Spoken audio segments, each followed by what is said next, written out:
Yo guys, what's up and welcome back to the Marvelous Chats Podcast. Tonight on the cast we have Hoffman and Zaberwolf. We're going to talk about episode 2 of Moon Knight and all the other nerdy news from the week. If you're new to the channel, please drop a like on the video, subscribe to the channel so we get more in your recommended feed. If you're on Spotify, hit the follow button. And let's bring the guys in. Give them a warm welcome.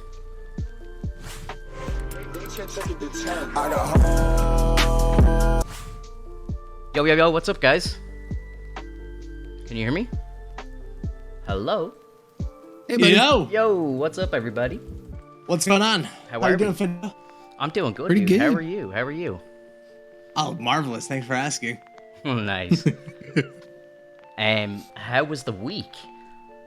I feel like Hoffman, with your schedule at the moment, I feel like we're just not I'm not seeing you at all, you know? I know. So I feel like you have so much to tell me right now. Because I feel like we haven't spoken in a week, you know? I've got nothing.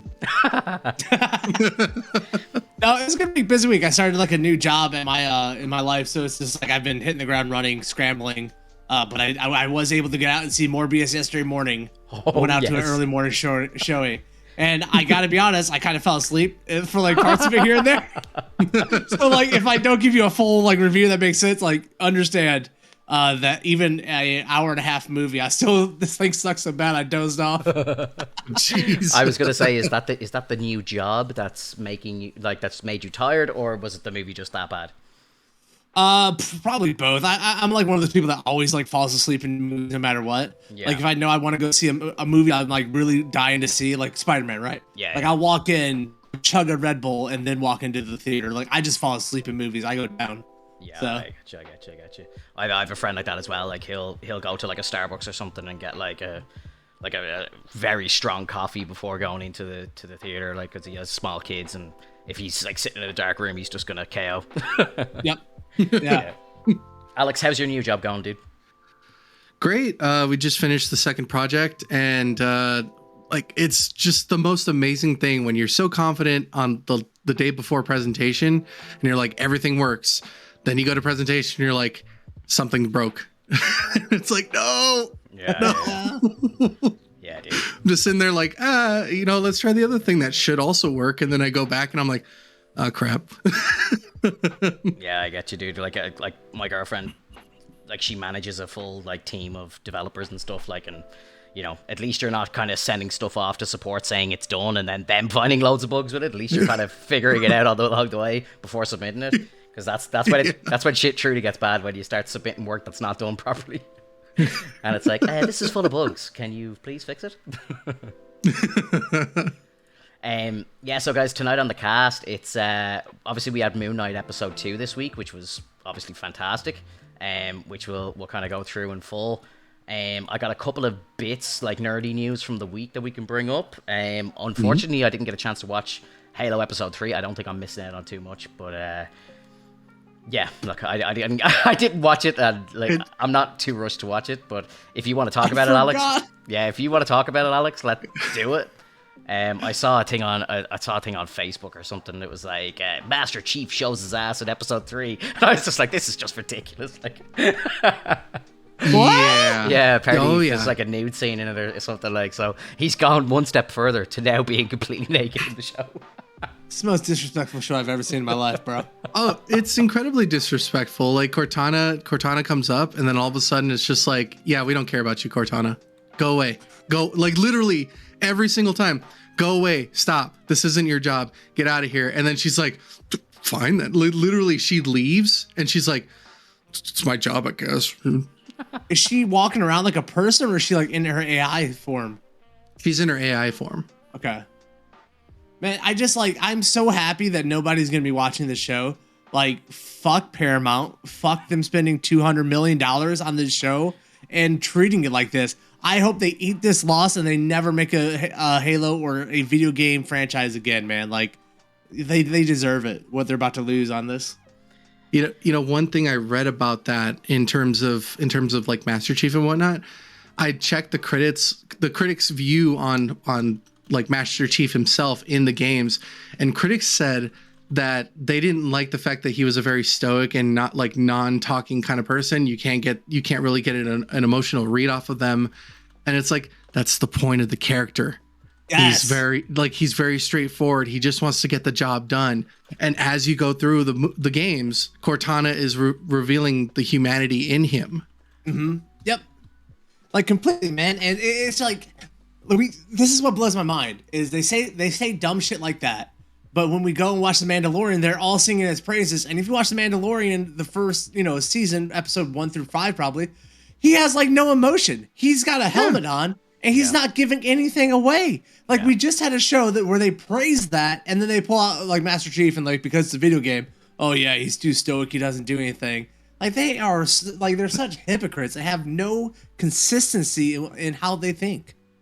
Exactly, and it's just the emotional like draw that Pablo Schreiber. I think that's how you pronounce his name. That like he's a good actor. Like he's Liv Schreiber's brother, and like Didn't you can tell, like yeah. And, did not know that. That's blown my mind. It's really cool. Like I can see the resemblance. I see it now. And like he does a good job as an actor playing an emotional character, but I don't believe him as John 117. Like it doesn't make sense. Like he should just be a robot in the sense. Like even if we were mad that he took his helmet off, like whatever. Make him so like straightforward that he can't feel a thing. Whereas like they had the fucking audacity to have that scene where he's like naked in front of the mirror and he's trying to take out this inhibitor that takes away his emotions. Then it's like, how the hell was he able to show his emotions in the previous episode where he was like, what am I? And it's like, what are you doing? I can't believe they've gotten to a point where he's like looking to take out a chip already. Like they seem to be jumped. Like that would seem like end of season 1 sort of shit. Like, like that seems so rushed. Like for episode 3 for him to try and like to have the knowledge that he has a chip. That should be like kind of a mid-season like kind of cliffhanger to bring you back after a break or something like that. Like again, it baffles me that the three of us sitting here just having a fucking talk about it can make up better shit than these people. Like honestly, it's wild to me how some of these people have work in Hollywood. Like really, it is like it just makes no sense. They just know the right people, bro. They know the right people who got a producer role. There's like, what the fuck is this? Exactly. But can I mention one little thing that seems to like I at one point I praise it, but at the same time I'm like, okay, you guys are overdoing it now. So in the first episode, we saw that some kids got killed. And that was like something huge in terms of like what you can't really see on movies or theater or any kind of shows. Like they don't really kill kids. And in the third episode, they kill a few more kids. And I'm like, okay, you guys are really pushing it. Like this is getting a little out of hand. Like you're really trying to showcase that. They're going for the shock factor. Yeah, they really are. Yeah. And it's not working. Yeah. They watched Star Wars episode 3 and they're like, we can do more. We can do this better. Yeah, it just cut to a new scene. We're actually going to show it. Yeah. And what's kind of interesting is Pablo Schreiber, isn't he in the running for Wolverine? I saw that. I saw that. Yeah. Which makes sense because Sabretooth was Liev Schreiber. That's so cool. Yeah. I did like the real world connection is actually hilarious. Imagine his brother plays like Sabretooth's brother. Like I think that would be absolutely hilarious. Yeah, I think that's fucking brilliant. I'm actually shocked that they're brothers. I didn't know, but now I see it so fucking clearly. Like, yeah, he's like a half brother. So like it's very very closely related. Okay. Yeah, no, that's really cool though. That's really cool. Guys, let's just jump straight into Moon Knight. I think that's why we're all here. Yes, exactly. Oh yeah, episode 2. What did we think? I loved it, man. Like a great episode 2, where I heard a lot of people like thinking that this was going to be like a filler episode, kind of that's like MCU's running MO, where it's like they do a big opening episode and then they kind of go to a filler. This wasn't a filler at all. This felt like a great continuation from episode 1. I feel like it carried on the themes of like the craziness, where he was going into the museum attack actually happened or not. But then they give you like clues as a viewer, like when he would have gotten hit by something, the camera kind of like goes fuzzy and stuff on the security camera. So I love that they're setting up this like, Fight Club-esque, like he's going crazy thing going on where it's like you don't know what to believe, even us following Stephen V. Like I love it. Can I just stop you for 1 second? Sorry. I don't know if it's just my end, but Hoffman sounded a little robotic. I don't know, Alex, are you hearing that? Yeah. I let him know earlier. Okay. And I was just disconnect and reconnect. No, I just wasn't sure if it was me. I was just gonna say if it was, I'll leave the call and come back. But just I'm thinking about the future recording of the podcast. Yeah. Well, let's give it a sec. Yeah. Hey, we've reconnected. Are we still robotic? It's been kind of on and off, but it seems you sound okay right now. Yeah. Okay. I wonder if it's has to do with the internet. Might be when you throw your camera on. No, I heard a slight amount right before he started up the camera. I think that's usually a thing with Discord. There's a slight transfer over when you turn on the video. If I turn off my video now, it does kind of hop for a second. So look, we'll go with it. It sounds better now anyway. Sorry, dude. Sorry. I'll go on light rants. Yeah, no. Sorry. I'll keep the rants to the minimum here. So no, please do not. Please do not. You have to elongate him. Yeah. So sorry. Continue what you were saying there. I apologize for interrupting. I was at the end of it. It's just I love that they're continuing this idea of you as a viewer don't even know what's real or what's not. Yeah. Steven, he's going crazy. You're with him. What's going on? It's a great follow-up episode. I'm loving this series, man. Yeah, dude, I gotta agree. That scene where they were looking at the CCTV footage and you're expecting the security guard to be blown away by seeing this jackal, and then it turns out that there's nothing there. I was like, shit, is this just him being delusional? Was that all in his head? I thought that was a kind of great thing to try and trip up the audience, to kind of confuse us as much as Steven's being confused. Mm-hmm. I thought that was really clever. Big fan of it. Alex, what did you think? Oh, I thought it was fantastic. All the little Easter eggs that pop up in the show.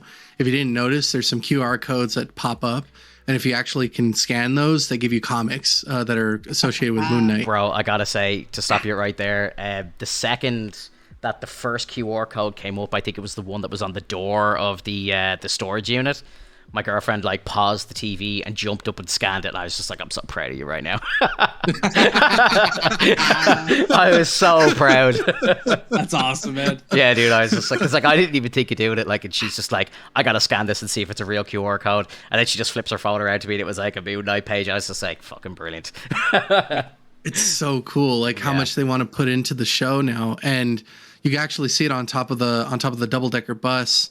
It says WBN 0032, which is Werewolf by Night number 32. That's the first introduction to Moon Knight. Nice. And it's so it's so spot on. It's subtle enough to the point where you can miss it, but it's exposed enough to where if you're actually looking around, you'll see it. Yeah. And I thought that this was a great, and I say this only because I think this is going to be a chapters kind of situation. Steven is done with his 2 chapters. It's now Mark Spector's turn. So I'm wondering if, in terms of speculation ahead, what if the next 2 episodes are Mark with a little bit of Moon Knight, and then the last 2 episodes are mostly Moon Knight? And I think, what were you going to say? That's cool. Yeah. I didn't even pick up on the idea that it would even be the end of the chapter, I thought that Steven had his day. He's in his suit, and he's gonna be more part of becoming a hero and having that transformation from a weaker character who's nervous all the time to a more confident protagonist because he's got a suit now. Right, and because of that, it shows how much more confidence he's gained, especially when you see the fight scene between the Jackal and him, and it shows a little overconfidence because he's so excited and he feels like he's actually accomplishing things. And I love that because you could see that so much of the world is put down Steven, and now he's trying to put his fists up and be a real man in this situation against all these adversaries. And even then, Mark's dude, you still don't know how to handle it. You got to give me the power. I got to take over. And then that's when, at the very end of the video, you see that Mark kicks that mirror, and to me that signifies the end of Steven's chapter as we know it. You still see him at the very end.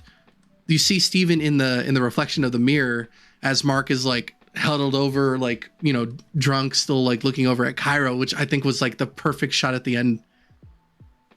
And then that music, so good. Yeah, like it's fantastic episode. I loved when he was as you know, when he throws down the punch as Mr. Knight and he starts to celebrate. He's like, "Whoa, what about he's going mad?" I thought that was just fucking brilliant. Thought it was so good.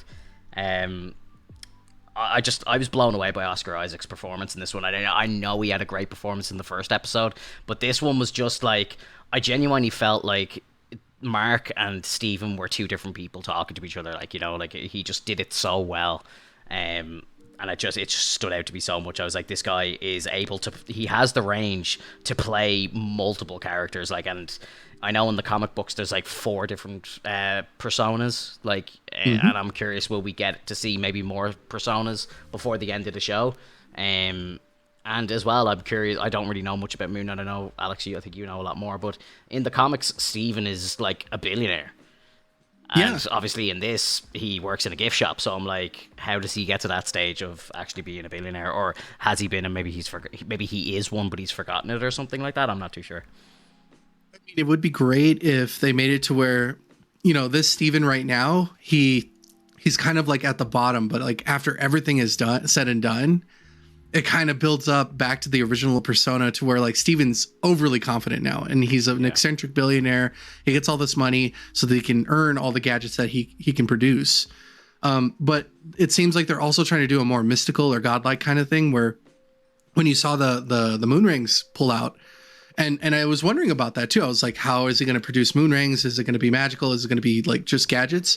And it's magical. So they might just stick with the magical sense, just so that he doesn't have to have a ton of money to spend. But then we won't get to see things like, you know, the freaking moon ship that he can fly around, or even like some other gadgets that he could use. But he seems to be a very powerful type character now, where he has an incredible strength, incredible speed. You know, he outruns that Jackal like it's nothing. And I can't wait. I'm hoping that we see him die so that he comes right back. And that would be amazing. Yeah, for sure.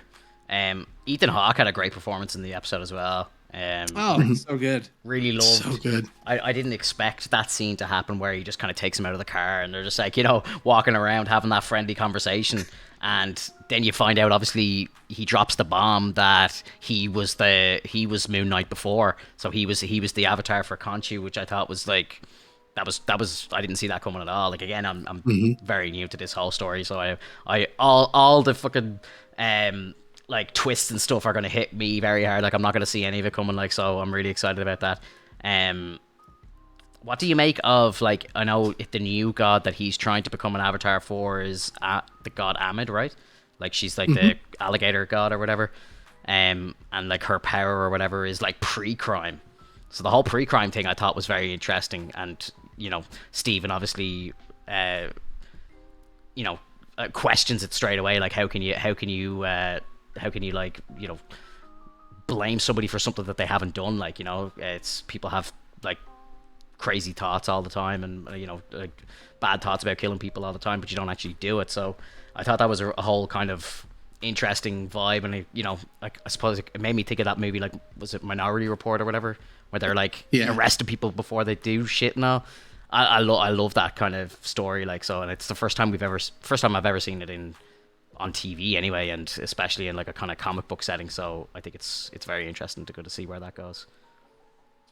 Yeah, and like, I really enjoyed that scene with him and Ethan Hawke, where a lot of the times you get the villains in these shows and they explain their mindset, and then the hero's just like, I'm just gonna beat you up.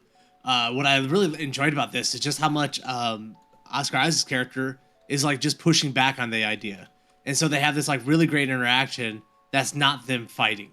It's just them, you know, thinking it out, philosophical debate about like what's going on with this.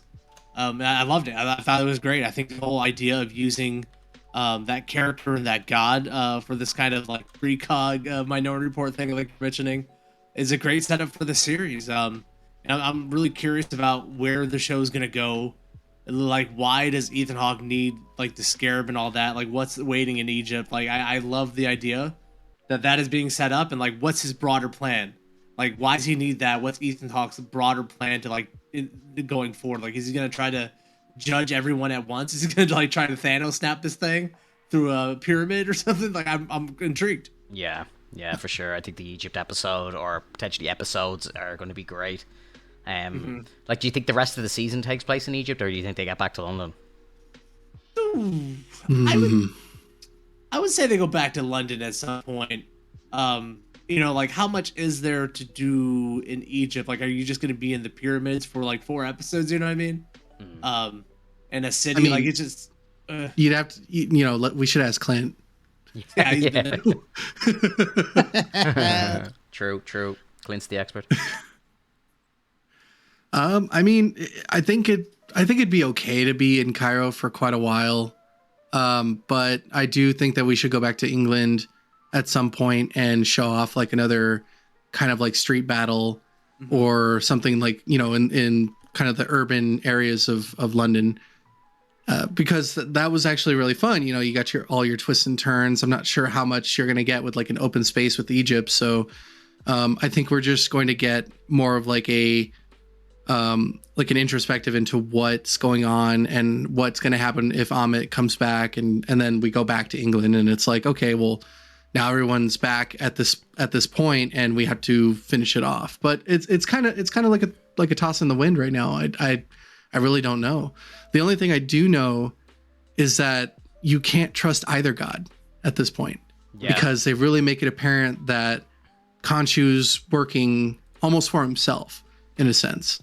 Very selfish god. Yeah. But needs things enacted for justice, and he believes in his own justice. And that's one of the questions I wanted to ask both of you. How do you both feel about Khonshu now that you've had a little bit more conversation with him and Mark? Don't trust him at all, obviously. Seems like he definitely just can't be trusted at all. I'm very interested, and I find that to be like really intriguing, because like it's again, it's not something that we've really seen, and like the MCU feels like that they're trying to focus on gods a lot now. Love and Thunder's like introducing loads of new gods, and I've seen a lot of people talking recently about like the Panther god that looks over Wakanda and stuff like that, and are we going to see all that? And I think it's a nice new step for the MCU, I suppose, rather than just staying on the ground in the likes of London and stuff like that. I think they're definitely like taking a big step into like the supernatural and stuff like that. So it's I'm definitely intrigued to see where it goes. It's a fresh take for the MCU. Yeah, and I love that he's not trustworthy at all.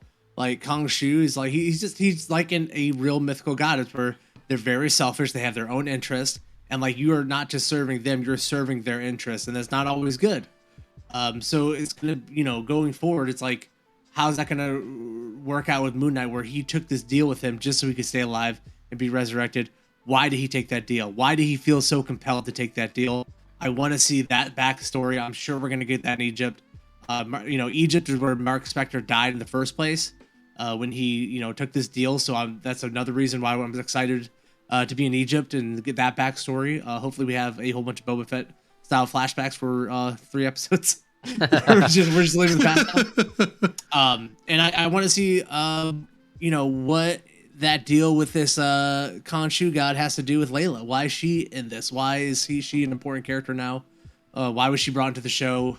How does she tie into it? Is she working for another god? Who even knows at this point, bro? There's so much to do. Yeah, true. Yeah, and she's doing a really good job of her character as well. I think it's like, I actually do believe the situation that's going on with her and Mark. Like, she knows him so well enough. She knows that he was Moon Knight. I don't know if they even named him though, because she's like summoned the suit. So I'm wondering if like all she knows is like the suit that he wears. Yeah. And apparently like he's, it's like Finto said, like, I wonder how many more personalities we're going to see, because when you hear her talk, she's like, what personality is this one? Yeah. Where'd you get the London accent? Yeah. Yes. Yeah. Yeah, it's so good. Why are you talking with an accent? This is my accent. Just fantastic, dude. Fantastic. Oh, and the whole way Steven was like based on her personality, her interests. Yeah, that was very interesting. That, man. Yeah, very interesting. Also, cinematography in this episode, again, fantastic.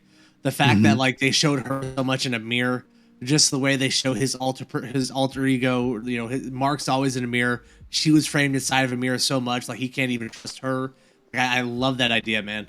Yeah, it was really good, and I saw people talking about apparently some behind the scenes stuff, but I think they were quite rushed for like CGI and stuff in this, like the development of the show, and I think it looks amazing. Like, and some people were saying like, imagine how much better this could look with more time and a bigger budget. Like, I think like what they've done has been incredible so far, and just the fact that it could be better is just crazy to me as well. Like, Yeah. Like they had the moment in Steven's apartment where Layla looks into the fish tank and she sees the goldfish, but it's very subtle, but you see Mark's face staring back at her, almost in a longingly way, showing that like, yes, he was with her at a time. And then my other favorite scene was the Mr. Knight costume showing up, and although it's Steven wearing the costume, it's still like the personas that are conveyed in the reflection. So like when you see the reflection, it's still Mark, but he's wearing the suit, which means that Mark can wear the suit as well. That's why I was going to ask that question, because in the comics that I'm reading, Mark wears the Mr. Knight suit, not Steven. So I'm like, does Mark see him wearing this suit going, actually, yeah, I like that, I'll wear that myself. Like, that looks good. Which I don't know. That was interesting. I would say, yeah, like he's going to enjoy it after a while. He's going to realize that, sometimes he doesn't have to wear, the cowl all the time. And that's how we further the persona of the consultant kind of character, because Mr. Knight is more of the detective. Yeah. He's more of the person that people come to and ask for help so that he can actually go into his Moon Knight cowl and solve, either fight. Like he uses the Moon Knight cowl to fight people. He uses the Mr. Knight persona to basically solve crimes. So this really was Marvel's answer to Batman. Yeah, for sure. So gotta ask, do you think we see werewolves in this show? Oh, I don't think we do. I think that they've established this Jackal as like the minion type of monster he's always going to fight. So I don't think we're going to see a werewolf. No vampires either? I think we get jackals. That's it. I just think there's been a couple, like, there's obviously that hint of werewolf by night, and we know there's a series coming, and I think the crowd that do like the Marvel NFTs and stuff, they put out like a werewolf by midnight NFT and stuff. So I would be shocked if we didn't get some sort of reference to werewolves or something like that. And I really think we might get Blade as well. That'd be so interesting. I think we get Blade in the post-credit scene. I think we get his voice off screen again. Oh, I hope they don't do the voice thing again. That would be annoying. That would be very annoying. That would be very annoying. It would be pretty annoying. You think they're going to show Blade for the first time in a TV series? Well, this is it. This is it, bro. I think they are. I think that's the rumor. I think his first appearance is going to be on the small screen, not the big screen. That's wild. It is wild. I need him in his first outfit then, with the goggles. Yes, please. Hell yeah, dude. Honestly, I think if we're going to see any sort of cameo, I think it would be really cool if they, do a Werewolf in London kind of situation to kind of bring out that Werewolf by Night thing. They go back to London and there's a werewolf there. That's what I'm thinking. Yeah. Well, Warren Zevon just comes out. He's the new Ethan Hawke.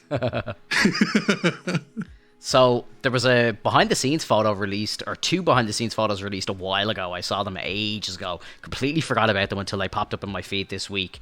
One of them is Ethan Hawke, Isaac, what's his name? Oscar Isaac and Willem Dafoe, right? So Willem Dafoe was on the set of the show. Now, I don't really think anything of that, but like I say, it's not like Norman Osborn's going to show up. Like, I'd be very shocked if that happened. But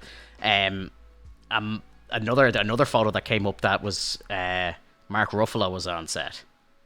Oh, that'd be really nice. And he's showing up everywhere now. Yeah. And that makes perfect sense because both characters are sort of dealing with their own DID. And that'd be great if they needed like another person that's dealing with that situation to basically, you know, give him a little bit of therapy, even though he's not a therapist. Yeah. I just think, imagine then, you know, the show ends, and I kind of feel like maybe Ruffalo's the kind of, he's the kind of Nick Fury at the moment, like, because, you know, he recruits Shang-Chi into the Avengers, basically. Imagine he comes along at the end of the show, after credit scene, boom, we get Moon Knight getting the invite as well or something. That'd be pretty wild. I don't know why I really want to see Falcon show up in this show. I have no clue why. But I want him to swing in as Captain America because I feel like we need to see him as Cap more around the MCU proper. Cap in London. Yeah, that'd be kind of crazy. Yeah. Mm-hmm. I don't know why. Another one I heard rumor about. The Punisher. That would be fantastic. That works. Two like gruesome characters, people that don't give a shit about who they kill. Midnight Suns as well. We know that's coming. I am so on the fence if I want the Punisher or not, because I think that Disney is not going to be able to do the Punisher the way we want the Punisher to be done. Like, I feel like I just want Berthol's Punisher to remain forever engraved in like the Netflix shows. I know they brought him over to Disney Plus, but I don't feel like they would make new content that bloody, that gruesome. And like, I just, it's do we really want it if we can't get that? You know what I mean? I fully agree with you.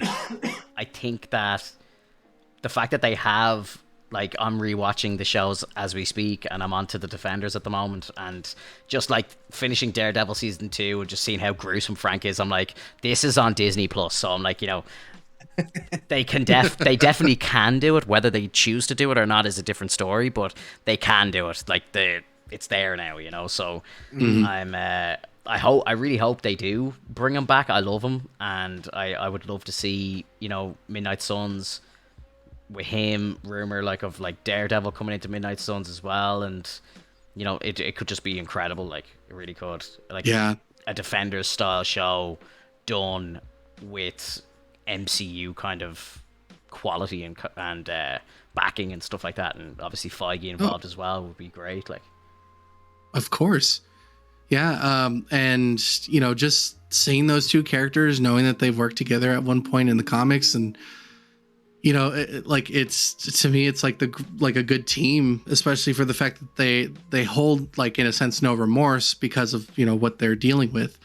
And I, you know, with that, or even Ghost Rider, because, like, you know, we want to see the Midnight Suns now. Yeah. And even if we're not seeing the Midnight Suns, I want to start seeing something that's like alluding to even the West Coast Avengers, because we had Hawkeye with like Kate Bishop and Hawkeye. We had other characters from the West Coast Avengers, like, you know, Scarlet Witch, and I think Wong. No, Wong was part of the Midnight Suns. So like, there's so many different speculations, and it's so tough to figure out like where they're gonna go. And I feel like at this point we're kind of starving for that indication. We need something to let us know, like, which beacon are we looking at? Are we looking at West Coast Avengers or Midnight Suns? I definitely am craving a more team up direction. I want to see where we're going with that. Like, I know multiverse, we get like Wanda and Doctor Strange together. That's cool. But like, I want a bigger team, and like, where is this going type of deal. I want that Captain America Civil War type of content where it's like there's a big thing happening between a lot of them. We know where it's going. And if they do West Coast Avengers, it'd be great, because that'd be a perfect show for Disney Plus. Like, you probably wouldn't want to do a West Coast Avengers movie. It would be just like kind of confusing the brand about what the Avengers are. And so if you just did like a Disney Plus show that is West Coast Avengers based, so you could have all these people coming together from the TV shows into that, like, I think it'd be a great fit. Yeah, yeah, absolutely. I like even rewatching the Defenders at the moment. Like, I get excited when I see the characters like starting to meet up and team up and stuff like that. Like, you know, it's something that I've like, I think we've all missed a lot from the movies in the last couple of years. Like, I think the last big team up obviously was Endgame, and we haven't really had multiple heroes together since then. And I suppose it's just, like, it's like, you know, we've been years now, like, we're into a third year without it. Like, it's kind of crazy that that's been going on this long. Mm-hmm. And like on the TV, my chick was watching the Infinity Saga day, and that was up. And it's just like when you see Bruce come back from outer space, he's next to Doctor Strange. They run into Tony. Yeah, it's crazy. It's that scene. It's so good, bro. It's just so good. It's so good. I know. I love it. That's what made us fall in love with this universe. Like, it's just the fact that like so many people could just cross paths, and it just is just so entertaining to watch it, and it just makes sense, And like I just like I'm even trying to think forward now. Like, I don't think we have any big team ups even this year. Like, if you think about it, like obviously Multiverse of Madness will be its own thing. It's going to be like insane, but it's not going to be the MCU teaming up. It's going to be like a multiverse team up, so it doesn't really count, I suppose. It will be, I'd say, the fan service and stuff will be through the roof though. Like, especially if they make up, like, the kind of rumors are that there's going to be like a Defenders in that movie, and it's led by Strange, so it's like his version of the Avengers, so a more comic accurate Defenders, I suppose.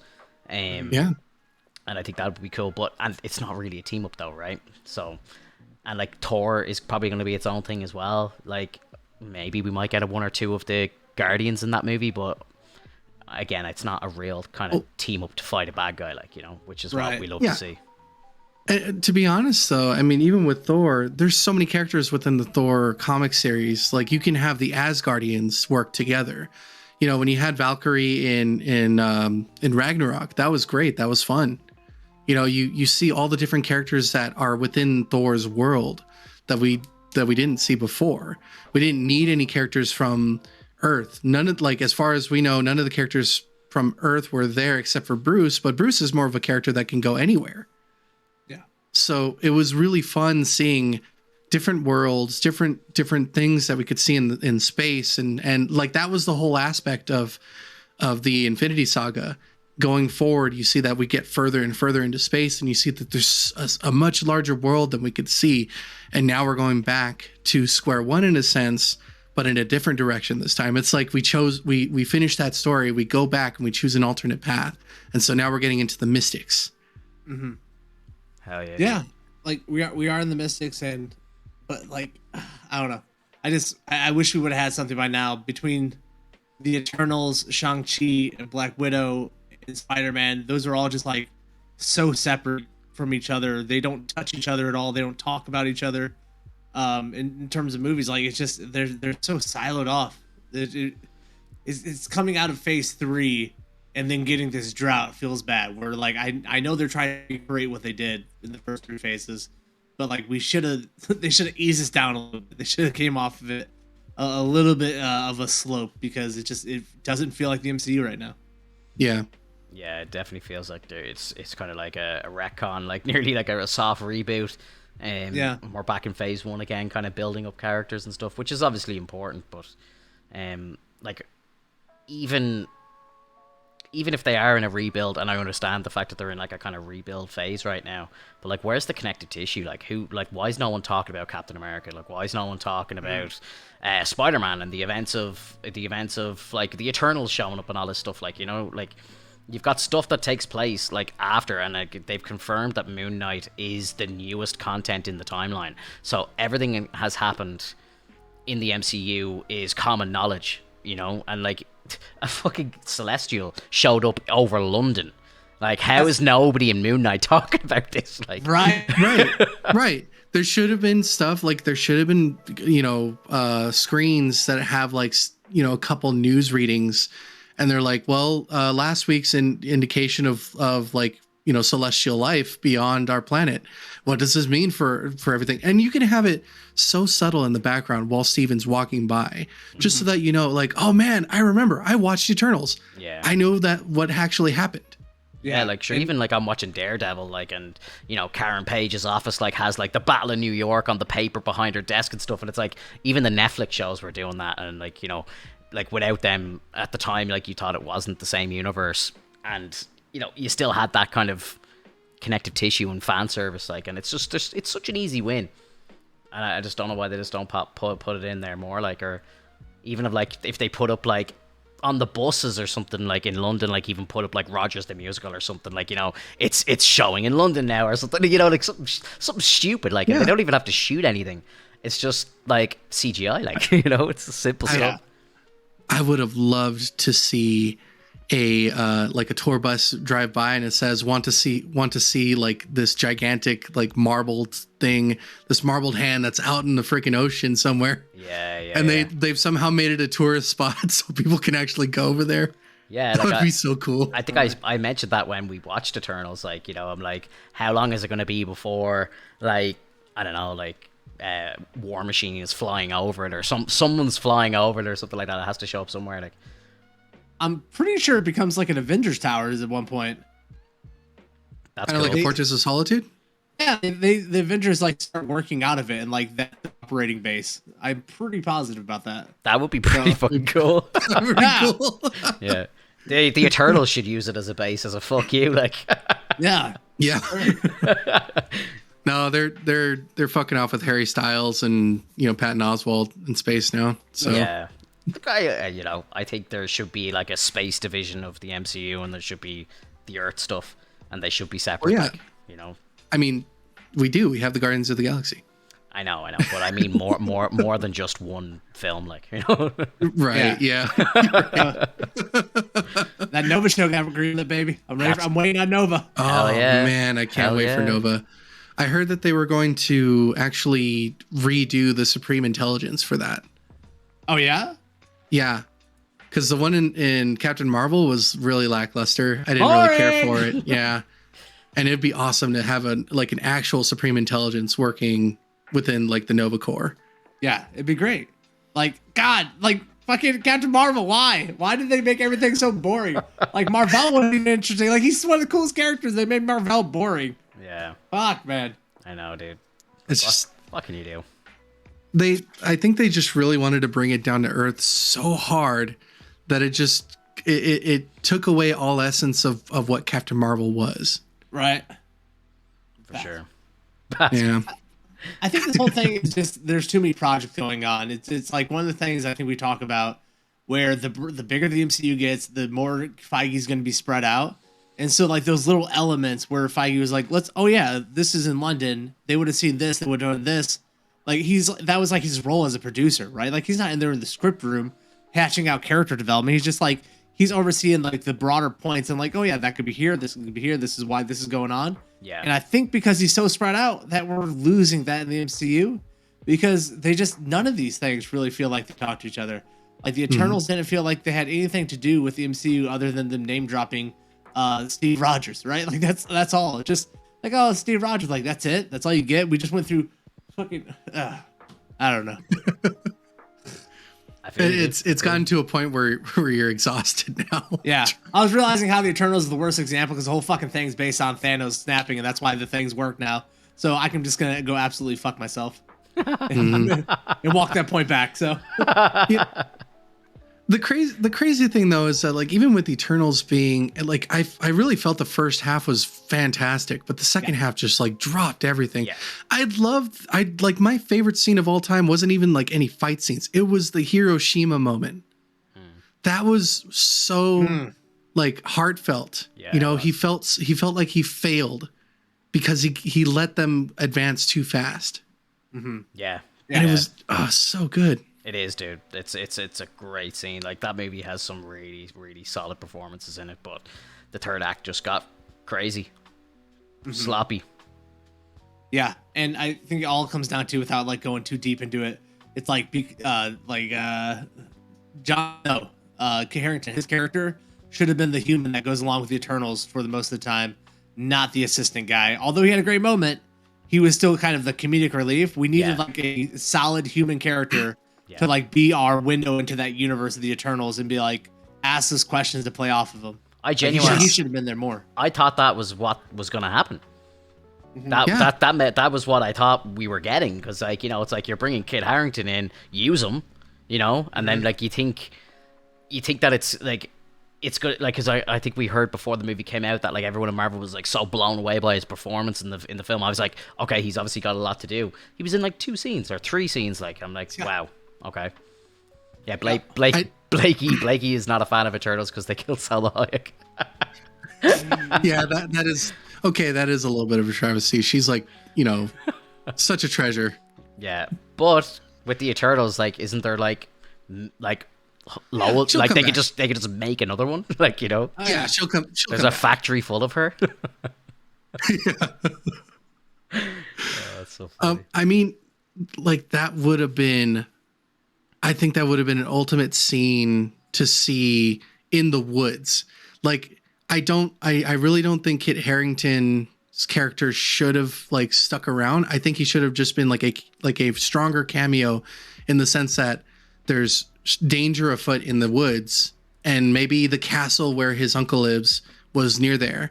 He got the armor. He picked up the blade. Well, he didn't pick up the blade yet. But like, what if that's a like a flash forward kind of thing? Like that already happened, and then we see like the post credits like, and it says sometime earlier, and it shows like him about to pick up the blade, and then you hear blade, so that it kind of conveys like, how the hell did you get this suit? What the hell's with this blade? What the hell are you doing? And he's helping the Eternals, and and then he's like, I got to figure this out. And then that's when he dips out. Yeah. I've been reading the 2020 run of Black Knight. It's a tough read, bro. There's so much Syrian talk, he's like, thou shalt not be there, sir. I'm just like, can't get through. It's like, oh my God, I can't keep up, man. Like, how do they talk like this?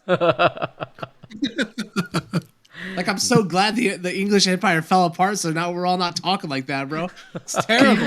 I'd say the English themselves are happy that they don't have to talk like that. Yeah. Oh God. Awful stuff. Oh man, I can't wait for Black Knight on screen. Then all of a sudden you hear him, "Steal thy blade." Yeah. That would be funny, dude. I presume he's not going to talk like that, but that would be so funny if he did. No, it's in the book. It's like one of the former Black Knights is like a ghost who like is with him, and like it's Pendragon from all the way back in the old days, right? And so that's why he talks about him. That is so funny.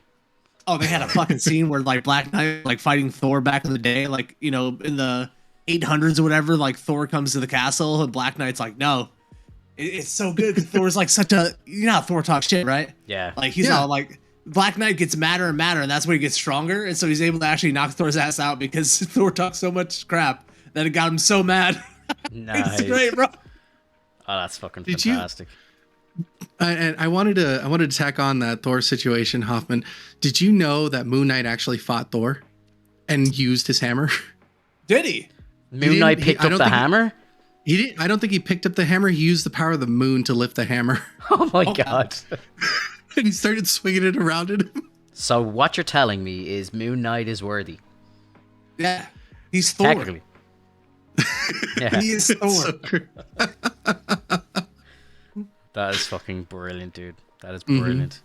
Any predictions for episode 3? Ooh. Nope. Ethan Hawke puts more glass in his shoes so we can hear more crunching. Oh God, bro, it's so unsettling having to When listen you to hear him like walk a around. second episode. Oh, dude, like I was like just watching him walk around. I'm just like, that glass is still in his shoes right now. Yeah. Yeah. He kicks that soccer ball and they give him a little sound effect of glass. It was great. I was like, ooh. Yeah. Ooh. Yeah. I definitely think that we're going to get the full backstory of Mark Spector, why he died there, why Layla was, she's probably there. They're probably doing something together, right? Like trying to save, I don't know. And we get the full backstory of Mark Spector, and why he creates Steven, I think is why we get that. Steven with a V. Yeah. Steven with a V. I love Steven with a V. And then I think Moon Knight hits the hero like 3-point heroes landing and doesn't follow her. That was very good. And then you see Steven go like, "Oh, come on." He makes it look so easy. I hear at the end of episode 4 there's going to be some crazy reveal. I have no idea what it's going to be, but like my mind is racing with like a couple of rumors and like stuff I'm trying to like put together from shit I've seen online and stuff, and I'm just thinking like Punisher or Hulk. They're my two guesses. Like honestly, I think something crazy is going to fucking happen at the end. There's like apparently there's an after credit scene I believe it's an after credit scene at the end of episode 4, so make sure you don't just switch it off when the credits come up. Every single week, no matter what, I always scan to the end just in case. You have to. Same here. You have to. Yeah. But apparently, yeah, there will be a scene, and I'll put it out there: Ruffalo or fucking John Bertal. I think. Like they are tacking on a couple things for the end credits, because as you see at the very end, it says Marvel Presents, and then you see the cowl, and then it shifts to the Mr. Knight costume, and then it goes Moon Knight. So like it's kind of like with some of the other shows that we've seen, where like they add a little bit more stuff in the credits, which I think it's a really nice touch. You know, they're not just thinking about the show itself, or they're thinking about the beginning and the beginning, middle, and end. Mm-hmm. We gonna get, bro. Yeah, I'm saying Black Knight. We're seeing Kit Harington. That would be. I would agree with that. Yeah, I would think that would be awesome. I think Kit is almost a given if I'm thinking about it. Like, you know, he's in London. He's from London. Weird shit's gonna go on, and after everything that he's like kind of seen from the Eternals, it's kind of like, you know, he's definitely going to get involved with shit. And then if he's been hanging around with Blade and actually has the Ebony Blade and stuff and is Black Knight now, why wouldn't he get involved? Like, it would be weird. Like, I think if we get to the end of this show and he doesn't show up, I'll have some very serious questions to be asking. Like that would be strange if that didn't happen. Like, you know, and I don't know. I suppose we were saying the same thing about why the fuck did Doctor Strange show up in WandaVision, but I suppose he did, and they cut the scene. But, you know, I think they've learned from their mistakes now from cutting stuff, and I don't think that they will going forward. I think, you know, if they shoot something like Banner showing up or something like that, I think they know that they can keep it in there. Like, it's not gonna take away. It will only add magic to the show. Yeah, like, I'm blue in the face from saying this, like, but like Strange showing up in WandaVision would have made WandaVision something that I would be eager to rewatch. Whereas now I'm just like, don't care. Saw it once, don't need to see it again. Right. You know? Yeah. And like Falcon and the Winter Soldier, like if you got Chris Evans, he was on the set of the fucking show. Throw him in the makeup for fucking a 2-minute scene, like let him even just freestyle his own like dialogue or something, like, you know? Like Evans could easily do it, like, you know, and it's just little tiny wins like that would have just transformed those shows into proper MCU, like, you know. Well, I get it though. You know, you want to have these shows kind of try to run on their own. You know, you have the big dogs, and you need these pups to kind of grow. You know, if you keep throwing in like, you know, Captain America and whatnot, and like it helps, but I think they really wanted to run these shows with the thought that they can run on their own. They don't need help. They don't need extra people that are noteworthy to show up, which, you know, it like, we're so excited to see all the originals, but I think they're like, I really do think that they're trying to convey like, hey, these are new characters, or these are their stories, and we need you to just enjoy the story that they have and not need to worry about whether like what other people are doing. Which is why I think that's why, you know, we don't hear anything about the Eternals or, you know, anything that happened with Spider-Man, which can, like, it's a bit of a letdown. But at the same time, I understand why they really want to kind of make these standalones. I can see your point, and I can kind of see theirs. But at the same time, I feel like it actually comes from a lack of confidence in their shows that they're not putting those in. If they were fully confident that, like, Wanda wouldn't get upstage, they would bring in Doctor Strange. And so they're not even confident in their own shows. That there's like, you know, we just gave Wanda 6 episodes, but if Strange shows up for 2 minutes, it's taken away from her. Like you have lost your own plot. Right. If you are, you know. Don't let it get twisted. Like it's nothing to do with the story why these people aren't showing up. It's all real world shit. Like, you know, it's nothing to do with the narrative of the story. Like, Strange is like one state over, and he even references it in his own movies. Like, I'm not here about Westview. He knows, like, it's not like, you know, he knew about it. Of course he would know about it. Like, I really just think that story wise, I understand what you're saying, Alex, is completely good. Like, I agree fully with what you're saying.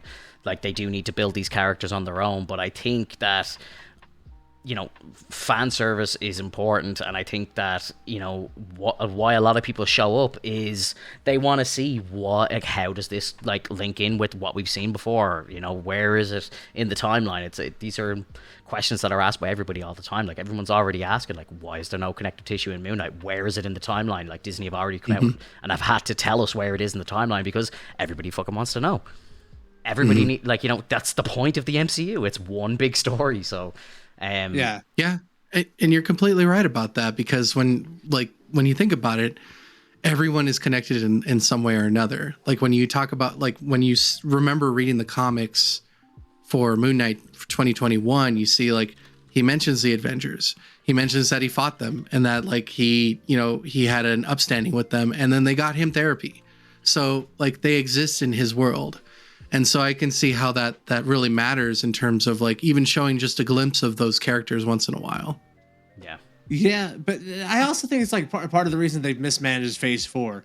Like, when they were doing Phase 1 through 3, they didn't have to tell us where in the timeline they were, because they did such a good job of being like, hey, this is all just one story going forward. Yeah. You know, when we had Captain America, they did a great job because they, like, set it there in the past, and you could tell where it was, right? Yeah. We're now Phase 4. They've jumped around so much. I'm fucking confused as hell about everything, man. Yeah, like, what year is it right now? It's like 2024 in the MCU. Yeah. They're still ahead of time. Idea. Yeah, it's crazy. But yeah, you're right. Sounds like Back to the Future.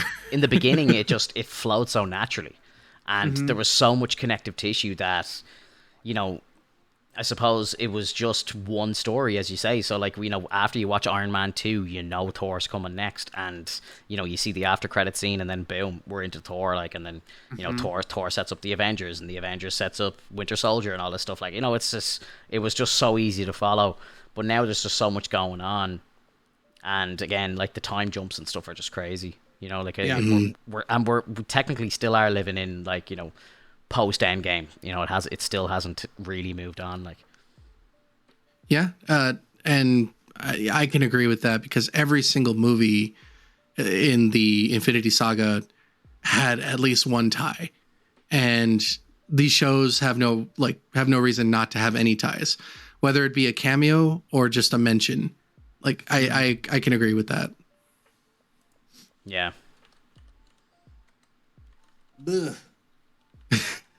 Yeah, it's kind of reached that point where I think we're it's just like Hoffman said, he's like, you know, we need to know, like, where this is going. As far as we know right now, like, everything's just, it's like they're throwing daggers and nothing's hitting. Yeah, like, we're a ship without a rudder right now. I think hopefully Doctor Strange is something that gives us a little bit more direction and shows us, you know, where the villain is coming from. Because other than Loki, we got nothing. We got nothing about a bigger, broader enemy in this world at all. And, like, you know, we really didn't have, like, we got Loki and the Avengers, like Fento was saying, from Thor. Like, we knew Thor and Loki was a problem. That Loki is a character that we can't trust. Shows up in the Avengers, instantly know what's going on. And so unless they do a show or movie where Kang comes out as, like, the villain quickly, we're so lost. We're so lost. Yeah, For sure. yeah, and it's just really tough thinking about, just, like, I can't think of a villain. I know that we've been speculating, and I know that we've been wanting, but what if Kang just becomes a Ant-Man villain, and then that's it? Like, what if that's just it?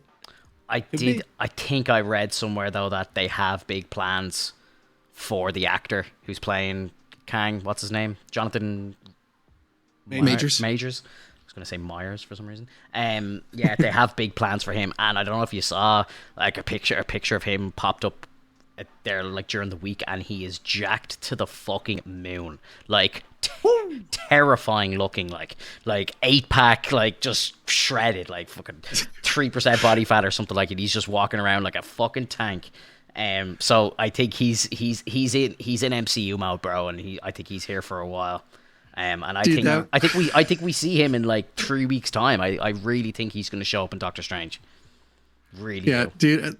That makes me think of like him, like literally Jonathan Majors' character as like Kang. He's just been in prison, just getting jacked and waiting for the moment for the multiverse to sprout, and then he finally gets out. Yeah. Oh, dude, like I think it's gonna be like crazy. I don't know if you want to try and find that picture of him and throw it up on the screen, but Jesus Christ, it's fucking mental. Like he looks so jacked, and like it's like he was a big enough guy in Lovecraft, or what was it called? Is it Lovecraft? What was that show called? Lovecraft Country. Yeah. That was a phenomenal show, by the way. But he was in really good shape for that show. But he is genuinely twice the man he is from that show now. It's nuts. Yeah, he's in some serious shape. So he's on that Marvel diet, and it's working. Yo, put me on the Marvel diet. Release the plan, Feige. Let me know. Come on, Feige. Release that plan. Oh, dude. Yeah, the plan is millions of dollars and fucking steroids. I'm still on the idea that like Wanda is going to be the next big bad that we get. Not like big bad like Thor, Thanos level, but I think coming out of Doctor Strange, she's going to be like the Avengers have to deal with Wanda type of deal. Can I tell you something that I think I heard? I don't know if it is a leak or it's just a rumor or what. But so the rumor is that Wanda is the main villain of Doctor Strange 2. They're kind of like aiming the trailers and stuff at the fact that there's going to be like, it's going to be the evil Strange or something, but apparently Wanda will be the big bad. She's going to kill Xavier. Like she's going to literally just delete him. So like we're going to get a scene with him and she's going to like literally just wipe out even like the Defenders, like Defender Strange and that whole team. They're all going to just go. She's going to just delete them from existence. Like that's how powerful she is. Dude, how susceptible is Professor X? I swear, like they just want to delete him every single time. Like in these trilogies, like when they had the X-Men: The Last Stand, like oh my god, just exploded him. Like it was just ridiculous. Yeah, in Apocalypse, they like pick him up and they just like keep messing with him. Mm-hmm. And it's like, what do you got against Charles, man? Like, just let him chill out. I saw an interview during the week, speaking of Charles, with James McAvoy, who played the younger version of him in the First Class and so on. And his head was shaved recently. And people are like, wonder why your head's shaved. Are you in Doctor Strange? And he's just like, no, I'm not in the movie. It's like, yeah, right, bro. It's like, why else are you shaving your head, dude? Like, I really think he's going to show up in that as well. Do you feel like they have to go find another Professor X because she deletes him? Maybe, and they need his wisdom? Yeah, maybe.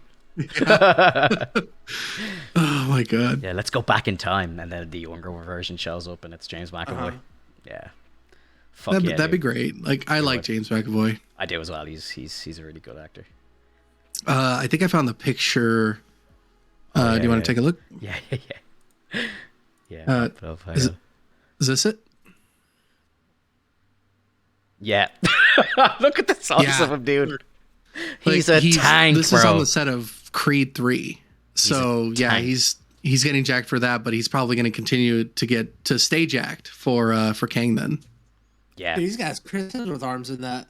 Yeah, I know. Those, like his arms. Look at the size of his forearms even. Like they're just like as thick as his biceps. Like it's crazy. Yeah. He's jacked. I need to see those quads though, man. I need to see those quads. Looks like he has wings, bro. Yeah, it does. He does. He genuinely does. He has wings. He's working his back so much that he's got wings. He doesn't really look like he's working his legs too much. His legs need a bit of work, but gotta stay nimble. Yeah, true. You got to be able to move around quick. Yeah, he's probably keeping himself light on the feet. Hell yeah. Yeah, like he's just it's fucking incredible looking. I mean, if he maintains this look when he dons the suit for Kang the Conqueror, I think it's going to look fantastic. Yeah, it's going to look wild. I'm excited. I am excited. Let me see. Do I have any other nerdy news from the week? Let's keep it Marvel for a minute. Actually, sorry. Before we go into the rest of the news, because I do have a funny thing I heard about Morbius. Hoffman, give us your Morbius take, please. Oh, man. This movie is like the most pointless movie I've ever seen in my life. What was the purpose of this movie, man? Like, I don't know if I missed it, but like, I feel like the main plot point they were setting up in this movie, they just never finished it. They just left it open. It's like, oh yeah, whatever. We're just getting in the movie now. We gotta show you Michael Keaton, bro. So did you like the start of the movie at least? Like, did you think it kind of opened well?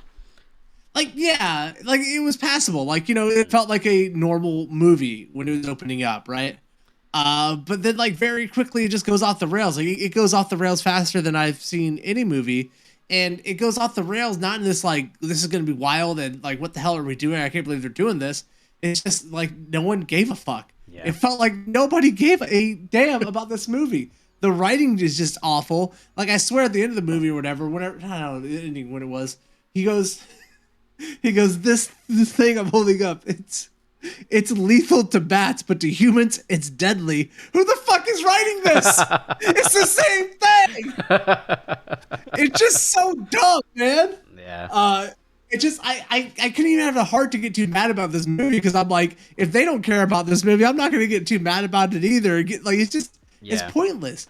Like who is sitting there and like we need to give Morbius their own movie because like we're doing the Sinister Six, right? None of the people in the Sinister Six are bad guys, really. Like, they don't really have a reason to hate Spider-Man. They're not really trying to kill anybody. Yeah. They're all pretty good people at the end of their movies. Like, it's just, what is the point of this?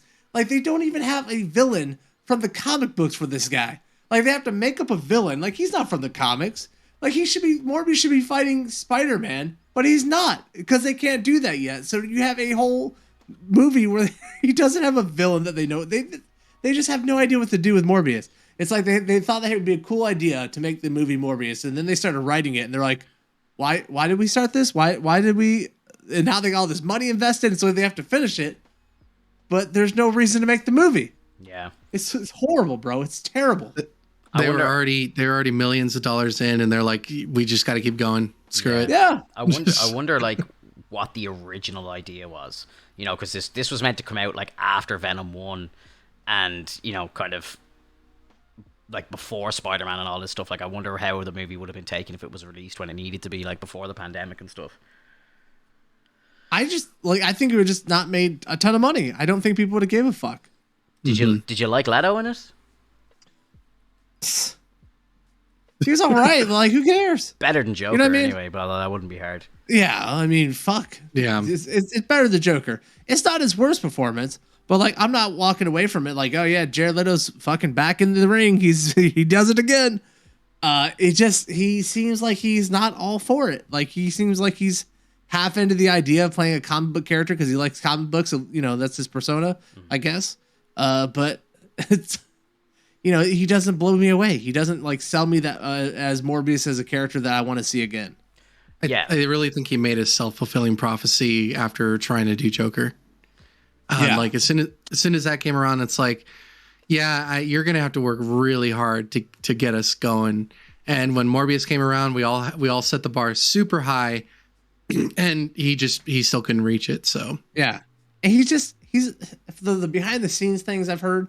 Like, he's just a jack off it. Like, he literally doesn't break character off on set. Like, he's a method actor. And, like, what an asshole. Like, he literally is using his crutches to walk or to go to the bathroom. Yeah. Like, just walk. That, yeah. Like, you're not even that good of a method actor. Just try being an actor for once, Jared. Maybe that will do you good. Okay?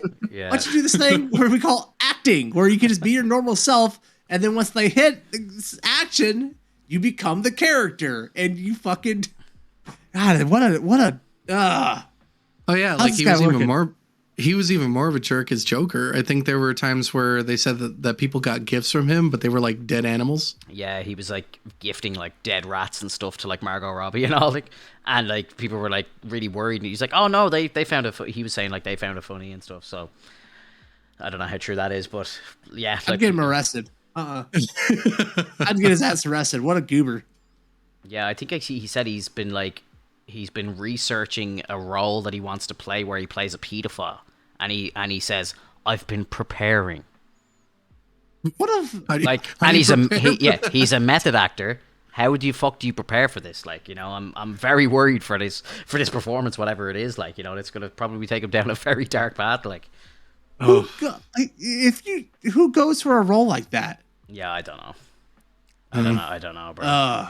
So the bit of Morbius news that I heard from the week was that it set a record, believe it or not, that it was the highest drop in box office for week 2. It's a record. It dropped 83% from week 1. So like it did like 100 million in week one, and this weekend just gone, it pulled like 9 million globally, I believe. Well, thankfully for Sony, they made their money back. Yeah. Ah, dude, like I just like I don't know, bro.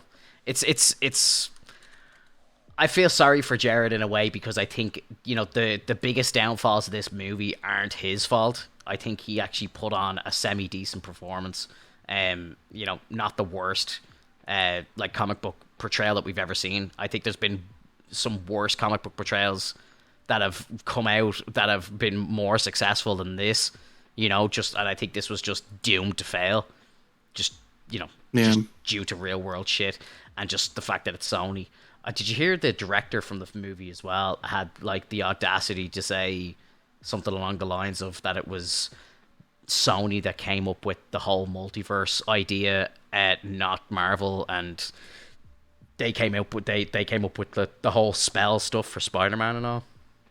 It's like, are you telling like no, I don't believe that. I don't believe it at all. Like, there's no way in hell that Sony are the ones that, you know, got the whole ball rolling on the multiverse. No. I believe Sony was in talks with Kevin Feige, and they said, hey, we really want to be a part of this multiverse. Is there any way we can put ourselves in here without, you know, destroying it? And Feige was like, I got you. And that was it. We got a plan here. What a couple of assholes. And like, who cares if Sony's like the one to come up with it? Great job you're doing with it, Sony. You're really treating the idea well. Yeah. Like, you've made nothing but terrible choices with it. Stop trying to make Spider-Man movies, Sony. Just give it to Marvel and let them make you a ton of fucking money, because you don't know what to do with Spider-Man. It's so crazy. Like, the two of Sony's highest grossing movies ever were Marvel made movies, like that just have the Sony banner on them. Yeah. It's just nuts. Like, relinquish control to Marvel for all of these characters, let them make a fuck ton of money and some good movies, and then just sit back and take a fat check from it. Like, yep. Yeah. Why not? You have to. Like you don't have to do anything, and their name will still be on it. So it's like, just let Marvel do what they got to do. Like, you know, it's just so stupid. Like, I just checked the global gross box office there, 126 million for this. Do you remember? I remember like the week before the movie came out, we were talking about it. They had projected 700 million or something. Oh, there was no way. Where did they get that number from? No way. Article, bro. You know what I mean? Yeah, like I'm thinking like they had pre-sale. I'm like, there's no way they're doing 700 million in pre-sale. I'm like, there's not a chance. Like, and they've done 126 after 2 weeks. Like, yeah. And I know that, you know, I went to a local theater, but you know, I can actually count with my fingers how many people were in the theater with me. Yeah. It was bad. Yeah. There was like 2 other people in my theater. That was it. It was empty, bro. And it was like a midday show. Like, I went around like 2:00 in the afternoon. But I mean, the best part of having like an open seat area is that you can put your stuff here and over there, and you know, you can spread yourself out while you enjoy this trash fire. True. Yeah. But I got one question for you, Hoffman. How did you feel about those bats just plowing into Matt Smith's character? That was nice. It's always nice to see Doctor Who just take a whole bunch of bats to the body. He didn't sign up for this. Again, I thought like Matt Smith's character, like he was an interesting character at the start of the film, but then just the whole thing just went to shit so quickly. Like, it was outrageous. I felt like they really didn't give a solid reason on like why he became evil. It's just like, all right, now he's the bad guy. Yeah. Am I wrong? Like, did I miss it? Is that? Well, I think it's just like, you know, he was like not going to take no for an answer. He was definitely going to take the serum. He's like, I can't live like this anymore. And then I think he didn't go down the route of taking the fake blood. So he started just drinking real blood straight away and just turned into a monster straight. I think it was kind of out of his control. And, you know, he didn't have the you know, he didn't have the artificial blood and the conscience still in play. And, you know, Morbius said it himself. Like, you know, he's like, this is a curse. I don't want you to have this. Like, you know, it's not that I don't want to share a gift. This is a curse, you know? And that sort of shit, I like that stuff. Like, you know, like I'm a big fan of like vampire movies and stuff like that. Like, and I love that sort of stuff. So, and I think what I was saying last week might make a little more sense to you now, Hoffman, that you've seen the film, but it's like, if you think of this not as an MCU or like a comic book movie and just as a kind of like horror movie, it's not that bad. Like, I think it's not as bad as the shit that it's getting online, but everyone's just trying to throw it in with No Way Home. Like, you know, it's like... I disagree. Like, I just think it's a bad movie, man. Like, it could be a vampire movie and still be great. I just don't think that the story is there. I think the writing's bad. I think the pacing's all over the place. I think it works better as a horror movie for sure. I think you're right about that. Because it doesn't feel like it's part of any superhero movie. But you guys gave it like 10s. This is a solid like 2.5 out of 10 for me, bro. This is down there for me. Yeah, I think I gave it a 6, and I think it was like a bit of a pity 6. So I'd say like 5. I gave it a 7 because I did see what they were trying to do, and it was just like they didn't stick the landing, and they kept tumbling pretty hard after a while. So I totally get it, but at the same time, they were really trying to be as close to the comics as possible, and to me it worked because I understand what Morbius went through for his origins. So like it made sense. He was in a ship when he transformed. He did cause trouble on the ship when he was transformed. He killed people, and then he went back and he was trying to understand and research what was going on with him and why he was feeling this way. I'm glad they got rid of the suckers on his hands, because that would have been really stupid. but I like, if it was just, like I said, if it was just Jared Leto playing Morbius and he's up against the city, you know, in terms of the cops, because they're trying to investigate it with all these killings and everything's going on, I think it would have made for a better movie. It wouldn't have been great. It still would have been like, oh God, that's weird. But it would have made for a better movie than this like very cop-out situation of like, oh, like we all knew that his best friend was going to be the villain. Mm-hmm. It was like, it was a slap in the face, Finto. Like, I thought he himself was going to be the villain because he is the fucking villain. Do you know what I mean? They should have had him battle himself. Battle the hunger, you know, try not to kill people, maybe kill a few people, and then, you know, realize at the end that he is a fucking villain. Whereas they made him the good guy, and then at the very end they bring Vulture in, and then it's like, hey, join the Sinister Six. Maybe, am I missing something? Yeah. Has Vulture ever been in the Sinister Six? Like, what the fuck? Yeah, he has actually. Like, he is, but does Michael Keaton's Vulcan, or does he have any reason to hate Spider-Man right now? Well, he's like, I feel like I'm here because of Spider-Man. But why? Like, but the spell would have made him forget who Spider-Man was. So maybe does he have the memory of Homecoming, the big fight that happened, and then him getting arrested on the beach at the end after trying to rob all Stark stuff? Then it's like, okay, so Spider-Man put me in prison. So maybe that's why he hates him. But it's so stupid, though. You have to remember how the spell was made. The spell was designed to make everyone forget that Peter Parker is Spider-Man, not that Spider-Man exists. Yeah. Oh no, of course. So he knows who Spider-Man is, but he doesn't know who he is. Yeah. But if you're gonna lay out the rules to the spell for me, why did everyone get sent home to their home universes, but fucking Michael Keaton goes to someone else's universe? Because there was no. I'm waiting for the official answer on that. Because there bullshit. Is no official answer. It's bullshit. Yeah, it's what you have to. Because it's dumb. Because Sony doesn't follow the rules. Okay? Exactly. Because there really was no official like way as to why the spell, like how the spell works and why there's chaos within like committing the spell wrong. You know, all you know is that it messes with the fabric of space and time, and therefore things jump in, and then they fixed it and things jump back out. But because they didn't really explain like what the hell that was going to entail, like if there was actually going to cause any extra problems, because everyone thought it was fixed, Sony was like, well, we can just tack on that and be like, well, we're going to add another rule that says that whatever was in that area gets hit by that purple chaotic energy and then just goes. I think there's too much water for Sony right now. This thing makes no sense. There's no way this works. Like I'm not trying to give him any sort of like, you know, reason to justify anything. I just like, I really think it's dumb. And for the fact that, you know, it was Vulture out of all people, like, it just doesn't make sense. Because, I mean, I get it. He's out of prison and he's going to go do his own thing. Well, technically, he wasn't out of prison. He was still in a prison cell.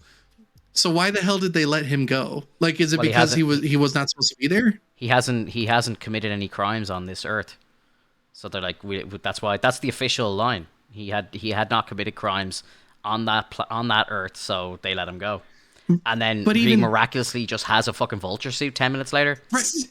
Where did he get the suit from? He's a smart guy. I could, like, at the very least something. He found the alternate version of the Tinker. And like he could, like, it should have been more explanation. This is all, like, the speculation is so dumb because of the fact that nothing was explained afterwards. Bro, you get paid by Sony right now? They cut you a check? Yeah. I am not vouching for Sony. Guys, this is not a sponsored video by Sony, sorry. I am totally not vouching for Sony. I am angrily saying that I agree with you guys, and I'm trying to piece it together, and the more I say it, the more it makes me mad. So here's how it would have made sense, right? So the universe that we're watching Morbius in is actually Andrew Garfield's universe, right? So in the spell, the original spell, and let's pretend that it's off topic stuff that we or off screen stuff that we hadn't seen. Okay. Morbius has seen Spider-Man, knows who he is, blah blah blah blah blah. Then ends up going to the MCU, and then maybe goes into the prison, right? Gets caught in the MCU, gets put into prison, and then when the spell gets fixed, gets taken back, but takes Vulture with him. That's the only way I see it actually making sense. Well, because Toombs was already in prison after the events of Homecoming because of all the shit that he did. Exactly. So if you get Morbius meeting him in the MCU in prison, and then when the spell ends, maybe the two of them are out in a fucking prison courtyard or something like that, and he gets sucked back with him or something stupid. Again, it's still stupid, but at least it still makes sense, though.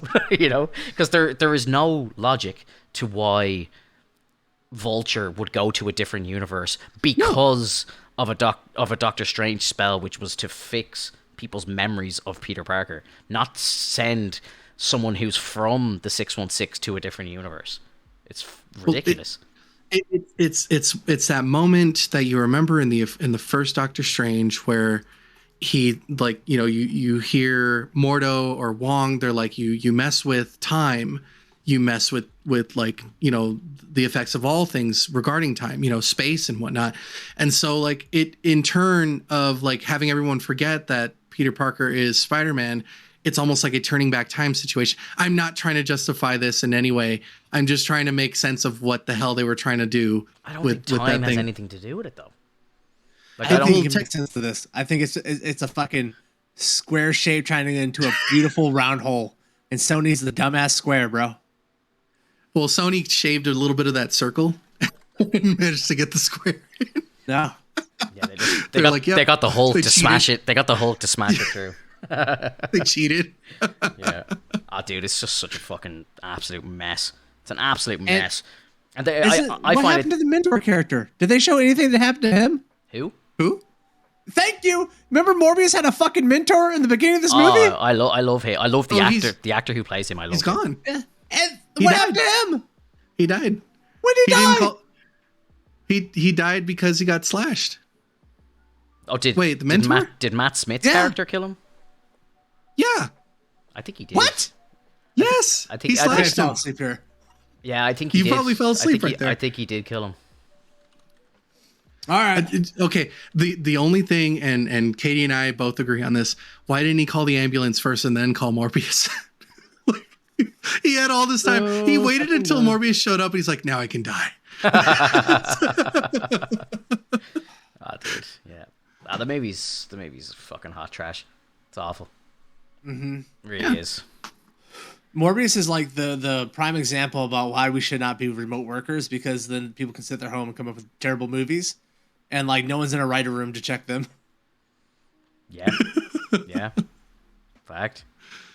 Oh my god. Did you see Sam Raimi did an interview this week and was asked about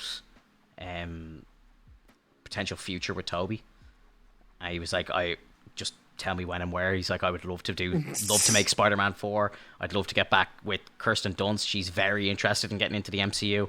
I've heard that I bet she is. The failure of the Morbius movie, though, I think is putting plans that they had into jeopardy now. Because I think what they had planned was that one of the Spider-Man, either it be Andrew or Toby, was going to be the Spider-Man of this universe. And now they're saying, like, look, we actually want to keep Spider-Man away from this franchise right now because it's just such bullshit. Like, or maybe just bring in another Peter Parker that no one knows about or something like that. But I don't think they're going to put any of the three Peters into the movie, like, which is it's kind of disappointing. I would love to see either Andrew come back for another movie or Toby come back for another movie. I think if they can get Sam Raimi, I think if Doctor Strange does as good as I think it's going to do, I think Sam Raimi will have bargaining power with Sony and Marvel to do whatever he wants, and I think he probably could make his Spider-Man 4. I really think so. And Toby is down. He can't wait. He wants it. Like, yeah, I would love to have Sam Raimi come and do a Spider-Man 4 because it's a Spider-Man that we probably won't get to see in the MCU, which is to say that it's an older Peter Parker. It's a Peter Parker who's like in his 40s, been Spider-Man for a long time. Like it'd just be a great movie because we don't get many movies like that from Spider-Man. Many movies, we get the beaten down Spider-Man. He's old. Yeah, true. And then as well, if it's like the whole Peter B. Parker thing, you could introduce Miles there and do a live action version of Into the Spider-Verse. Mm-hmm. I and want Bruce Campbell. Bruce Campbell as Mysterio. They have to do it. They have to do it. I honestly want them to have, like, I would like the Sinister Six movie to move forward, but with a better design. Like, it just doesn't make sense. But I really want that to happen so that they can do a situation where they literally kill Peter Parker. Like, they manage to kill him so that they can introduce another, like a clone of Peter Parker and do Ben Reilly and do Scarlet Spider. That'd be cool. I think it was Scarlet Spider. It was another, it was Scarlet Spider. Scarlet Spider, yeah. But doesn't the Scarlet Spider story take place like way in the future? Nope. It's still in 616, and he's just a clone. And I thought that happened in like a different universe and like in the future or something. No, like it happens. I think it happens after like a supposed death of Peter. Yeah.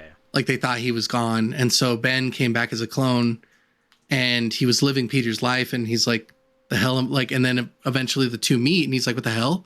And then he finds out that he's a clone. Yeah. And it, like, I think it would be cool. Like, I would love a story like that. Yeah. I think if they're going to do Sinister Six, they need to have a Spider-Man involved. Like, they can't just, like, what the fuck is the point of the Sinister Six if not to fight Spider-Man? And I think if they're going to do it, I think they need to bring back either Andrew or Toby for it. Like, yeah, they have to establish a Spider-Man. That's what that's exactly what I want. But I want them to kill him. And kill Toby. Let him go out in like a blaze of glory. Like, I think that'd be fucking amazing. And then the other Spider-Man hear about it or something like that. Like somehow it goes across the multiverse. The news travels or something. Yeah. And then it's like Andrew and Tom have to come back to avenge him or something. That'd be sweet. But when they do, they run into another Peter Parker, and they're like, are you Peter? And he's like, yeah, I'm Peter. And then it turns out it's actually Ben Reilly. Because they thought he was dead. You see, you got to put your Sony hat on. You got to put your Marvel or your Sony executive hat where it's like, yeah, we could put Tobey Maguire or Andrew Garfield in these movies. That'd be all right. But what's something that people haven't seen? The Miles Morales. And Miles Morales is a Spider-Man who's been operating in this universe for a long time. We finally start to see him. Everyone hates Spider-Man in this universe, right? Where the villains do, and it's going to be Miles. Like they're going to have to find a way to get people excited about the Sinister Six.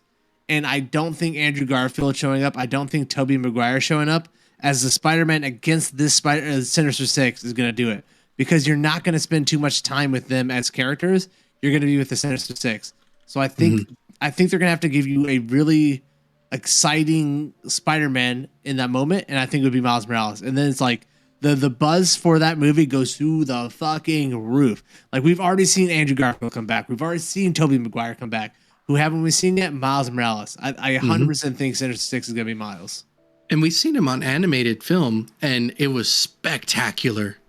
It was one of the greatest, like, animated, and it was animated. It was such a good movie, so well designed. Everything was made like just cut like a perfect gem, to introduce Miles and to give him his own persona and to not make him feel like another Peter Parker, and just have him do his own thing. Like, because even at the end of that movie, he was like, "I got this. You can go home. I got this." Yeah, and it just felt so good. And now we're getting Across the Spider-Verse Part 1 and 2, which I'm really hoping, do really well, because I want to see Miguel O'Hara, as, the Spider-Man 2099. And that's going to be fantastic.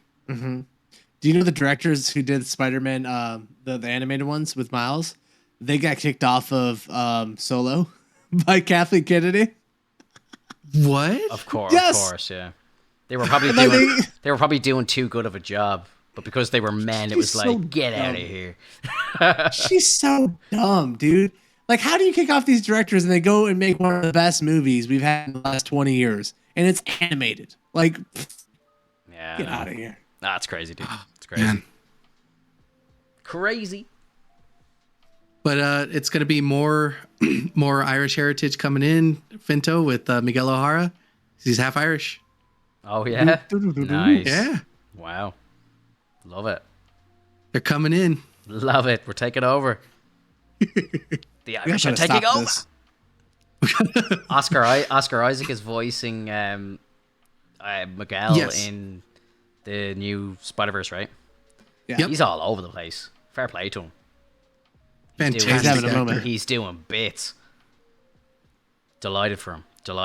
Mm-hmm. Bit of Star Wars news. May as well move on. We've been talking about Marvel for like an hour and a half. It's crazy. Star Wars. Did you hear John and Dave are going to have a panel at Celebration? They're saying they're going to drop. Oh, yeah? They're going to drop some heat at it. Ooh. People are suspecting that they think that Mandalorian 3 is actually going to come out early. They think they're gonna I release it mean- early. Early as what? We haven't got a release date for it. Well, it's supposed to be end of this year, like December this year. So they're thinking that maybe they might do it like earlier, like so say September or something. Yeah. We might be getting it a few months early. I think they I think they need to kind of, and I don't know what scares me about this as well is like I don't know, that kind of makes me think that they don't have full confidence in Obi-Wan, because if they had if they know that they're gonna put out like the best content that they've ever put out in Obi-Wan Kenobi, it'd be like, yeah, fuck it, they can wait 6 months for Mando 3. The fact that they're moving it forward kind of makes me think that maybe they're shook a little bit, like after the failure that was Boba Fett, that they're like, shit, we better bring Mando back because everyone loves Mando, Well, that makes sense though, because if you think about it, like Boba Fett didn't do too well, so because of that, they need to keep the Mandalorian hype going. Because if they just leave it on Boba Fett for too long, like when Mando comes back, yes, people are going to be excited, but at the same time, like we need something to clean up that mess. Fact. And I know the Obi-Wan is supposed to be there to clean up some of the mess, but Obi-Wan is its own character. And like if you think about it, like those are Jedi. Yeah, it's just, Obi-Wan's just the prequels, bro. Like it's just like it's the old story. Like it's a safety ground, really. Like it's legendary times that I don't think you can fuck up, like realistically. Yeah. Well, and I remember I was watching you playing Lego Star Wars, I can't remember which one of you was on episode 4, but when they showed Leia, and Leia was like, "I know someone." Who? What? It's in episode 4. I haven't played episode 4 yet, so They say it in the game. They're like Princess Leia. Princess Leia. Oh God, no. I'm sorry. I'm just poking around. But she calls out Obi-Wan, which make it reminded me like, hey, we're gonna get an Obi-Wan Kenobi show, so we're gonna act like, I really think we're gonna see the origin as to how he knows Leia and how like they interact and why like he's a good friend to her. Well, I know like Obi-Wan is a good friend to Bail, her father, Bail Organa. So I presume that she, and I think this is how it was to be perceived before.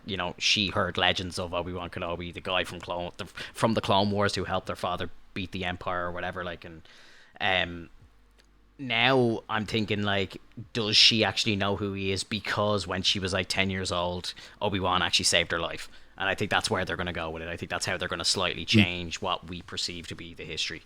You know, like we don't actually technically know. Like there's no definitive answer, but we've always assumed that it was just her father talking about the war and, you know, the fall of the Jedi and stuff. And it's like, I actually know this dude. He's still alive. He's on Tatooine, fucking, you know. And then it's like, send a message to him or whatever. Like, I presume that's, you know.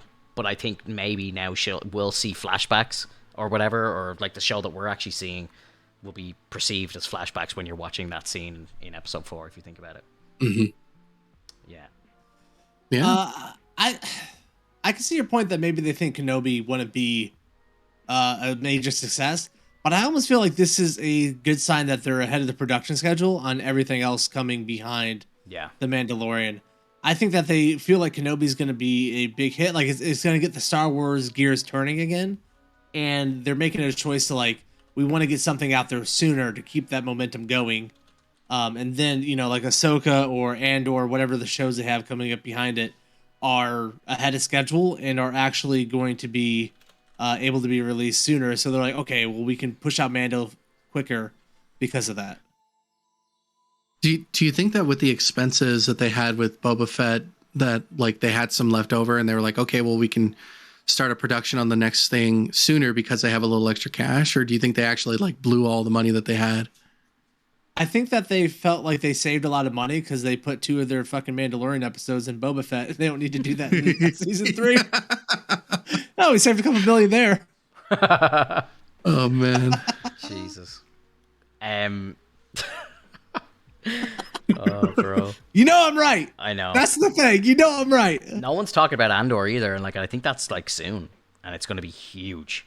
It is. I think we're definitely getting a trailer for Andor at Celebration this year. I think they're going to drop that. They fucking better, bro. They better. And I want to see a trailer for Jedi Fallen Order too. They better. Yes. They better. They better. Yeah. Yeah. Yes. Andor's supposed to come out in 2022, so. Who knows how they're going to release that around Mandalorian? Yeah. What about another trailer for Star Wars Eclipse?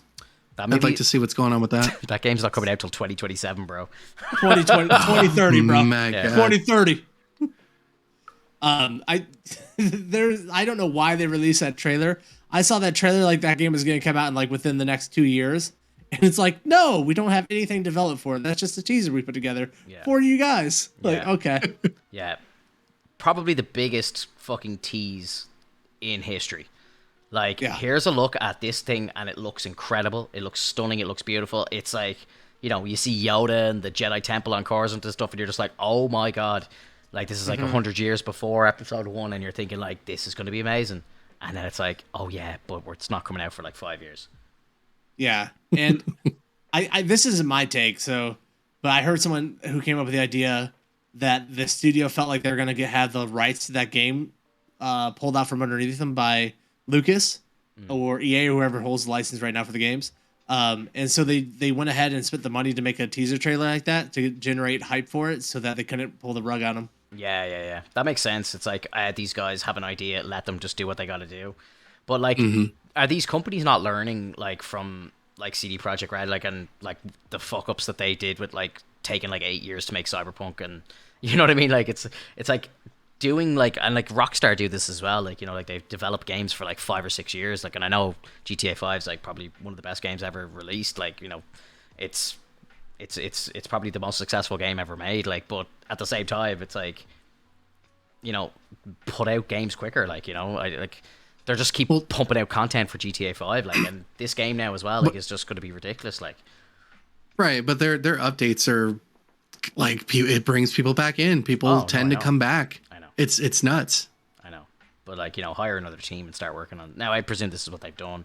I don't know if you saw like XQC, the Twitch streamer XQC. He put out a thing the other day. He was talking on stream. He's like, oh, you know, I'm under NDA, so I can't really talk about it. And he kind of just goes, fuck it. Yeah, I may as well. I was playing GTA 6. He basically said it. He was testing GTA 6. I don't know if I believe him or not, but if that's real, that's cool. If it's not, then, you know, whatever. Like, I have the NDA to break. Yeah, like that seems a bit much. Like, that's the type of NDA you break that your ass gets like sued for big money. Yeah. I think we would have, if it was real, we would have heard about it. Like, it would. Other streamers would have jumped on it. Yeah, that would have hit like major news. Like, Yeah. I saw a clip of him talking about it on his stream, and he was like, fuck it, I'll tell you. And he was like, I've been playing GTA 6. Well, I know with XQC, like he's like whatever he says, it makes people laugh at times too. So like he might just be trying to hype up the crowd, because eventually GTA 6 is going to come around. True. So I mean, why not make it seem like you've played it before, especially for a guy who's known to have played the GTA 5 RP stuff. Mm-hmm. True. I just don't think the Rockstar's anywhere near a playable thing for it. But No, not at all. Yeah, you wouldn't know though. Maybe it's true. I don't know. Yeah. Like I don't think XQC doesn't need to gimmicks to get views. Like the fucker has 70,000 people watching him just chatting. Like he's probably the biggest streamer on the platform. Like. Right, but he knows how to make people laugh and make people interested. True. What other news do I have? So apparently Disney Plus put out like viewer numbers or something like that, and their most popular show, like their most popular thing, is Mandalorian, and that's across everything. That's across the MCU. That's across all Disney properties. Everything. Mando is number one. Yeah. It also happens to be the best show they've made, so weird how that works out, Disney, doesn't it? Yeah. I mean, it was an actual original that like won our hearts. Like it wasn't like nothing about it really was terrible. I can't think of a single episode where I was like, oh God, I can't believe they're doing this again. It was comfortable. Like it was about a Mandalorian on a journey with Grogu and trying to figure out where the hell to drop this kid off. And in between, he does a couple things that he basically makes himself a legend because, he takes down a dragon. He takes down one of those things, like he gets that imprint on his arm, right? When he defeats that one monster with the gigantic horn. I don't remember the name of it. I can't remember either. Yeah. But I know that Grogu helped him. He managed to force grab him and like turn him over. Yeah, I need to rewatch. I actually want to do a rewatch of Mando, because I've only actually watched it the once. I haven't never rewatched Mando. Yeah, well, sorry, I rewatched like the last episode with Luke Skywalker. I rewatched that like 3 times, but I mean like a full series rewatch. Were you pausing like at the moment when he was talking? You're like, okay. No, I watched his entrance like 5 or 6 times. Where he comes into the ship and stuff, and you see the lightsaber and all. Yeah, I watched that. Bring me the boy. I saw that about 6 times. It was just amazing. Absolutely. It's so good. See the baby. Yeah. Last topic of the night is going to be DC. Doo-doo-doo. What do you make of the whole Ezra Miller shit that's going on now? Have you heard about this? Man, fuck this kid. No, I haven't heard anything. So he's basically he's in Hawaii at the moment. I don't know if he's living there, but like he's just causing ructions in Hawaii. Like I think like the police have been called like 12 times on him in the last 10 days or something like that. And, yeah. He's like recording people without their consent, and he's just being an absolute bollocks. He was getting in bar fights and stuff, and he's just lost his mind. But I think he did long ago, but now he's just truly off the rails. So Hawaii's always had a huge meth problem, so I guess it's just par for the course. Well, yeah, but DC have now come out and said that they have paused future plans with Ezra as the Flash. So the internet has been going wild, saying like bring in the TV Flash Grant Gustin, like let him just take over, and I'm all for it. I think it would be amazing. Like I think he's close to finishing up his TV run. And it would be just amazing if like they did something where the Flashpoint just deleted Ezra's version of the Flash. But news hit this week that they have plans for. So I think I mentioned this before. That the whole. Do you remember? It was well known that this movie was going to be the death of Ben Affleck's Batman, right? So now apparently they're changing it up apparently, and there's going to be an after credit scene after Flashpoint where Barry, like, do you remember in Batman versus Superman where Bruce has the dream, or what he thinks is a dream, but it's actually happening, where he sees Barry coming from the future to warn him about Superman and stuff, and they're kind of trying to set up the nightmare realm? what's going to happen now this time is that Bruce is going to come to Barry at the end, and it's going to be Ben Affleck, and Ben Affleck is going to say, "You need to find us, Barry," as in the Snyderverse is still active, but it's in a separate universe outside of the DCEU. So Ben Affleck and Henry Cavill and all these guys are still around, and what they're going to be doing apparently is that they're leading into Crisis on Infinite Earth storyline in the movies, and they're going to bring all Superman, all Batman, all Flashes, everyone all together for this big like fucking battle world shit. Like, I'm so exhausted by DC, bro. I'm exhausted too. Like, I was gonna say the same thing. Make up your mind, man. I know, it's crazy. It's crazy. Like, I part of me laughs because it's just like, you know, Warner Brothers have like actively been just trying to get rid of anything to do with Snyder, like, and now it's just like, fuck, it is the best thing that's come out like in so long. Like, it's like, shit, we have to kind of do something with this for this extended universe because it's just a mess without those characters. So yeah, I don't know. Like, and to be honest, like, I was excited to see Keaton's Batman, but now I'm kind of just thinking, like, if it's gonna be anything like Keaton showing up in Morbius, if they're gonna do shit like this, like, you know, I'm just like, I'm not into it at all. Like, just give us Ben Affleck back. Like, yeah, just give us Ben Affleck back. He's good. Or do something to, I don't actually sorry, no. I was gonna say do something to bring Pattinson in somehow, but he needs to stay separate. Like, he needs to be his own thing. Well, I always thought with this thing of them bringing Michael Keaton back, like, I guess it's fun or whatever, but wouldn't it have been more interesting for them to bring in like Henry Dean Morgan to be Batman's dad? Oh, Jeffrey Dean? Yeah. I love that idea. But again, like, that's Snyder though, right? Yeah, but like, we're in the Snyderverse still. He's still using like Flash and stuff, and we're in an alternate timeline where, you know, Bruce Wayne's dad lives. You know, I think that would have been a much better thing than bringing Michael Keaton back. And I want to see Michael Keaton, don't get me wrong. I'm still very excited for it. Yeah. But just in terms of like an actual story, it's more interesting because that's the way the comics did. It was it really showed a great different side of what could have happened, you know? I love Flashpoint. The comic book, the animated movie are just incredible. Absolutely incredible. I love the idea of Jeffrey Dean Morgan. He was asked about it a couple of years ago. And he was like, I haven't been contacted, but I would definitely be up for doing it if that was the case. He's like, I'd love to play Batman. Like, Thomas Wayne's Batman is amazing. He's so dark and it's just brilliant. Love it. Jeez.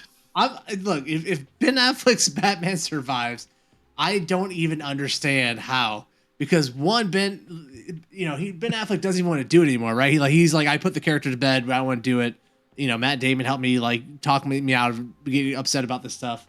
Yeah. And then two, what's going on with J.J. Abrams and the DCU then? Because I thought they were bringing J.J. in, and he was like, he's the one putting all the Zack Snyder stuff to bed. Like, hey, if you're gonna bring me in, I want my own universe that's unobstructed by all the Zack Snyder stuff. Yeah, fuck JJ, bro. Keep him out of it. Keep him out of this.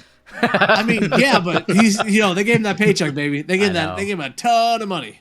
Well, Ben did just get engaged to Jennifer Lopez, right? So I'm like thinking, what year is this? Yeah, I know. It's like, maybe he's just like, maybe he's like, hey, bro, life is good. Maybe I will go back and be Batman again. It really is a flashpoint, isn't it? Yeah.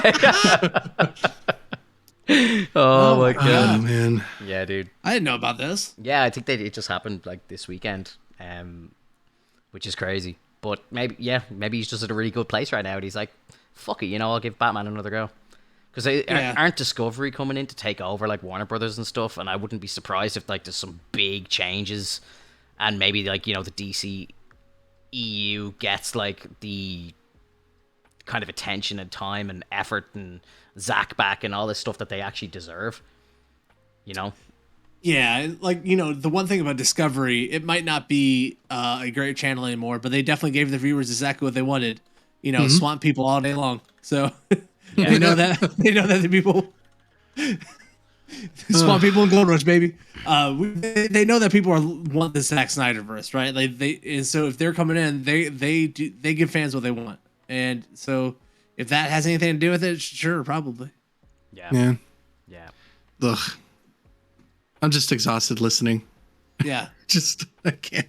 Does Zack Snyder want anything to do with it anymore? Or is he like, just leave me alone? I think he's done, to be honest. I know he did have plans to make Justice League 2 and 3, and I know in Justice League 3 was when he actually wanted Ben's character to die. He wanted Batman to die in Justice League 3.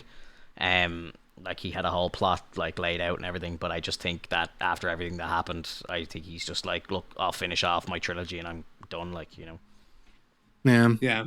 I like, I know we talk shit. Well, you guys talk shit about it, but like, it's a pretty good trilogy when you think about it. It really is. Like, if you've seen like the ultimate cut of Batman vs Superman, it's actually so much better than the theatrical cut. Like, and it's a solid trilogy, bros. Solid. I feel like even if I had watched it, I wouldn't be okay with it. You can't say it's a solid trilogy because it's the extended cut. Okay, you know what a solid ass trilogy is? The Lord of the fucking Rings. It's the best trilogy ever made. It's solid from front to back. The stuff I saw in the theaters was amazing. Okay, and then they give you the extended cut and it makes it even better. So don't do this to me, because I take movies as they give it to me in the theater, right? And like I don't care what Zack Snyder wanted to do. I don't care what his intentions are. The movie that I watch, it was like, oh, Martha. Like, oh yeah, good idea, Zach. Wait. You're doing great. Your mom's name is Martha too? What? Imagine that. Did we just become best friends? They do become best friends. Oh my god. No, like Finto, you gotta admit though, man, you can't put shit out and then try to extend that shit. It's still gonna be a roll of shit. No, I don't agree. Because I don't think I don't think Batman vs Superman was a shit movie. I think it's actually a really good movie. I couldn't, man. Like even with the Snyderverse cut of like the Justice League, you know, they already did it the first time. It's like, as much as it does better the second time, the first one still paints a pretty like bad image of it. Did you watch the Snyder cut? No, but I know. Don't talk to me until you see it. Oh, I will watch it then. I'll talk then, Pinto, because I saw them both. And Josh Whedon did fuck up a lot, right? But he also made a lot of improvements. Honestly, made the movie run a little bit more consistently. And Zack Snyder is just he's high in his own supply, baby. He's high, like too many slow-mos, too many Amazon screaming. The only bits, I'll agree with the Amazon stuff. The only bits that I did like from Joss was a couple of like comedic moments that I thought would have stayed in the movie. But I fully understand why Zack would not even use one frame of Joss's stuff. I fully understand that, and I respect it. But like, no, I like the Snyder cut's so much better. Like, it is better. I would not argue that. But I would argue that Josh Whedon did make some improvements here and there. Because the biggest problem with every Zack Snyder movie is that Zack Snyder cares more about the scene than he cares about the final cut. And that's the problem with every one of his movies. It's why they run so fucking long. It's why they feel tedious at times. It's why they're just too glorified in their own bullshit. He cares more about his scene that he wanted in his head getting into the final cut more than he cares about having a good final product. Is Zack Snyder's high? Or the best final product. Right. Zack Snyder's high was 300. And at that point, he tried to run that high with every single movie that he pushed forward. Mm-hmm. So I like, no matter what I see, I just think that he just really wants to recreate 300 in every movie he makes. Did you like Man of Steel? Because it did. Man of Steel, it was okay. I thought it went pretty well. I don't think the like the scheme of why Zod gets taken out is just like, why? I like, Superman's not that kind of person. You know, Zod's going to be in The Flash. What? Because he goes back and fixes it? Different universe, I suppose. And that's fine. Like, if you do that, that's fine. But like, that doesn't change the fact that in the original timeline, he's dead. I don't like I don't like any of Zack Snyder's Superman stuff because it's too dark and gloomy. It's a little too much. I think Superman really is almost a borderline corny, hopeful character, and I think the colors on screen should match that. And Zack Snyder's universe is just so bleak and pale. Yeah. I know what you mean. I think that Superman's story does really work though as like a kind of dark and gloomy story as well, if you think about it, because like he's the last of his race, stranded on a planet. He's an alien, like on a planet that, you know, are afraid of him and want to take him out. Like, you know, I think it's I really like the way Snyder made those movies. I love Henry Cavill. I think he's incredible. Best Superman. Like, it makes sense, but it's too cynical for me. I don't think Batman, or I'm sorry, I'm getting this all jumbled. I don't think Superman's a cynical character. Yeah, no, I don't think so either. And like, I really didn't like the fact that John Kent was like, no, you don't save me. Just let me die. I don't want to be here anymore. Like, it felt like I don't like you can't save me because you can't reveal yourself. It's too early. It's too early. It's too early. Dude, when?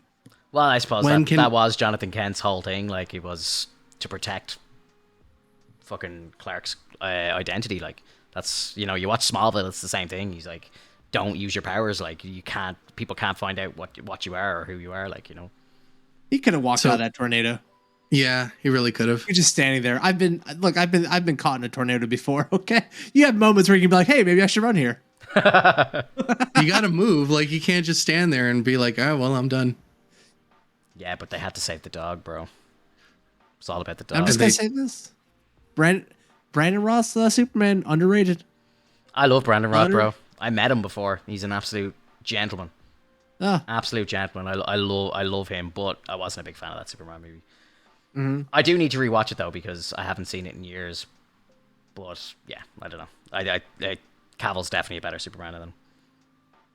I can agree with you on that. Cavill's Superman just felt pretty good. It felt spot on. The only thing is that they really circled around the fact that like Superman just had to watch people die, and like I didn't like that. I like as much as I'm a fan of like seeing like the darker side of different heroes. Like, can we start out with a bit more of like an actual justified like takedown and have people live and have them imprisoned and show like the true hero doing what he can do, and then showing later on that they have to deal with like the effects of loss even further. Like, what if John died later? Like, he died of old age or something, and then he realized like eventually people are going to die, even though like I have an elongated life. And like, you can cope with that. Like, that's a great story to work with. Like, knowing that being Superman, even Lois Lane is going to die because she's going to grow old. Like, I love stuff like that. Mm-hmm. Yeah. Don't be so upset. No, I'm not. I don't know what else to say. I can't talk more about this. You can or you won't. No, there's nothing else to talk about on the subject, or clearly, to be honest. I know you've told me multiple times to watch it, and I promise I'll watch it this time. I'll like this next time that we go into the podcast, I will be ready to go. It's 4 hours long, bro. I'll be ready for it, to be honest. I'll take a break in between. I'll do some intermissions. I think they do it, if I remember correctly, they do it in like acts or whatever. So I suppose you could watch like Act 1 and then take a break, watch Act 2. But I don't know. I just like it's a complete. It blew my mind how much of a different movie it actually is compared to Joss's cut. And that fascinates me because I'm just like, okay, this is like two different directors and this is their vision of the same fucking content, and it's just crazy that two completely different stories can come out. That blows my mind the most of all. And it's just, how you'll probably do the same thing. Like, you'll be watching it going, how did Joss think it was a good idea to take this scene out of the movie? How did Joss think it was a good idea to not put Cyborg here or whatever? Like, like, it's just, there's like so much crazy shit going on with Cyborg and stuff, and it's just like, it's pretty much a Cyborg movie, but the Joss cut, there was no Cyborg at all. Like, so I can understand completely why Ray Fisher was so pissed off and everything that he shot for Zack, like, and none of it getting used. Like, I would be very upset about it as well. Like, he would definitely be fucking trying to sue people, like, 100%. Right. I really think though that when I watched the original cut, and as I was watching it, I was thinking, none of these characters except for maybe Superman and Batman, and I don't know if Wonder Woman was already established beforehand, and Aquaman, but like, I can't remember if it, like, the only one that wasn't really established was Cyborg, and I think it was really weird that they do an origin story for Cyborg within a team up movie, and it felt like it wasn't doing Cyborg justice. You know, he's a cool character. He can stand on his own 2 feet. Yeah. I've seen him in like animated movies. I've seen him in the Teen Titans. I've seen him he's a badass character. Oh, he's amazing. And he's so good in this version of the movie as well. And I think the reason why they didn't do an origin story on him is because he's created by the Mother Boxes, which is the main focus of this film. So, you know, it kind of makes sense to put him in there for the first time. But if you remember as well, like, we hadn't had an Aquaman movie at that time. Like, it was Aquaman's kind of first time on the screen. Now, I know there was like a glimpse of him in Batman versus Superman, but like, this was his first time on screen. Same with Ezra, really. Ezra had like 1 or 2 scenes he had like a very short scene in Batman versus Superman, but then it was just all like CCTV footage. But then, like, obviously he had his couple of scenes and thing. But yeah, like, again, like, we haven't seen anything from him really on the big screen since that. So it was definitely it's just such a weird way to do movies. Like, you're doing like an origin story is like your first team up. Like, it worked. Like, to me, the idea, like, it kind of works, I suppose. You know, Batman's like, we need to avenge Superman. I need to put a team together. I need to go find some people. You know, that makes sense. But it's like, it's hard to enjoy characters on the screen for the first time as a big team. Like, you know, I think it's definitely better to introduce them solo first. Give us a chance to soak in the character before you like have them do a full on team up. When they, you know, the only other movie that I can remember is like Avengers: Age of Ultron, where they introduced the twins, and honestly, that wasn't too bad of an introduction, but I didn't get enough of them to really care, and so that's why I say that I'm not really a fan of characters being introduced in a team up movie when we don't even know who the hell they are from the beginning. Black Panther and Spider-Man, you didn't like that in Civil War? Oh, okay. Well, that's an exception. That was really cool. Like, but at the same time, they did it in a way where he was very like mysterious. With between Black Panther and the twins had more time to talk, and because they had more time to talk, we had to speculate what kind of people they were. Whereas with Black Panther, he had some time to talk, and to be honest, we see T'Challa, so we get to see like the character that's portrayed by the before the suit, and then we see the suit, and it hits so much harder that way. Fact. Because we see at least the man before the power. Well, yeah, but it's still like his introduction. It's in a sense, but when Spider-Man they actually shows up in a suit. Well, we all know Spider-Man. Okay. We all, you know. And I'm not trying to say like there's holes in what I'm saying. I'm saying there's, you know, I really like the idea that when you don't speed things up too much and you give time for some of the characters that need time to be on screen are given that time, then it works out better. But for some characters that need to remain mysterious, like Black Panther, he blew us out of the water. Like it was fantastic. It was quick, and then afterwards he was gone. You know, Spider-Man, it was quick. Then afterwards, he was gone. True. He didn't stay for the rest of the movie. You weren't waiting years for their movie either, as well. Like exactly, it was quick enough. Like, so yeah, for sure. Guys, have we got anything else to talk about? No, just Zack Snyder's, you know, not the greatest thing to DC. It's okay to move on. Well, we'll see about that. I wish that Snyder would be a cinematographer and they pair him with a fucking director and like he would just go for it. Because I think visually he creates some of the most stunning stuff I've ever seen in movies. It's just, I think you need somebody who has a better sense of the overall movie to guide. Yeah, well, like look at what he did on the first Wonder Woman movie. Like, you know, he was on there as a producer and script like a script writer and stuff, and like that movie was great. Yeah. Everything knocked out. Like it was fantastic. Look what happened in the second movie when he had nothing to do with it as well. Like, you know, so I think he does bring value. But yeah, maybe. I'll still never get over that mannequin that Wonder Woman tackles. Oh my god, dude. Oh my god.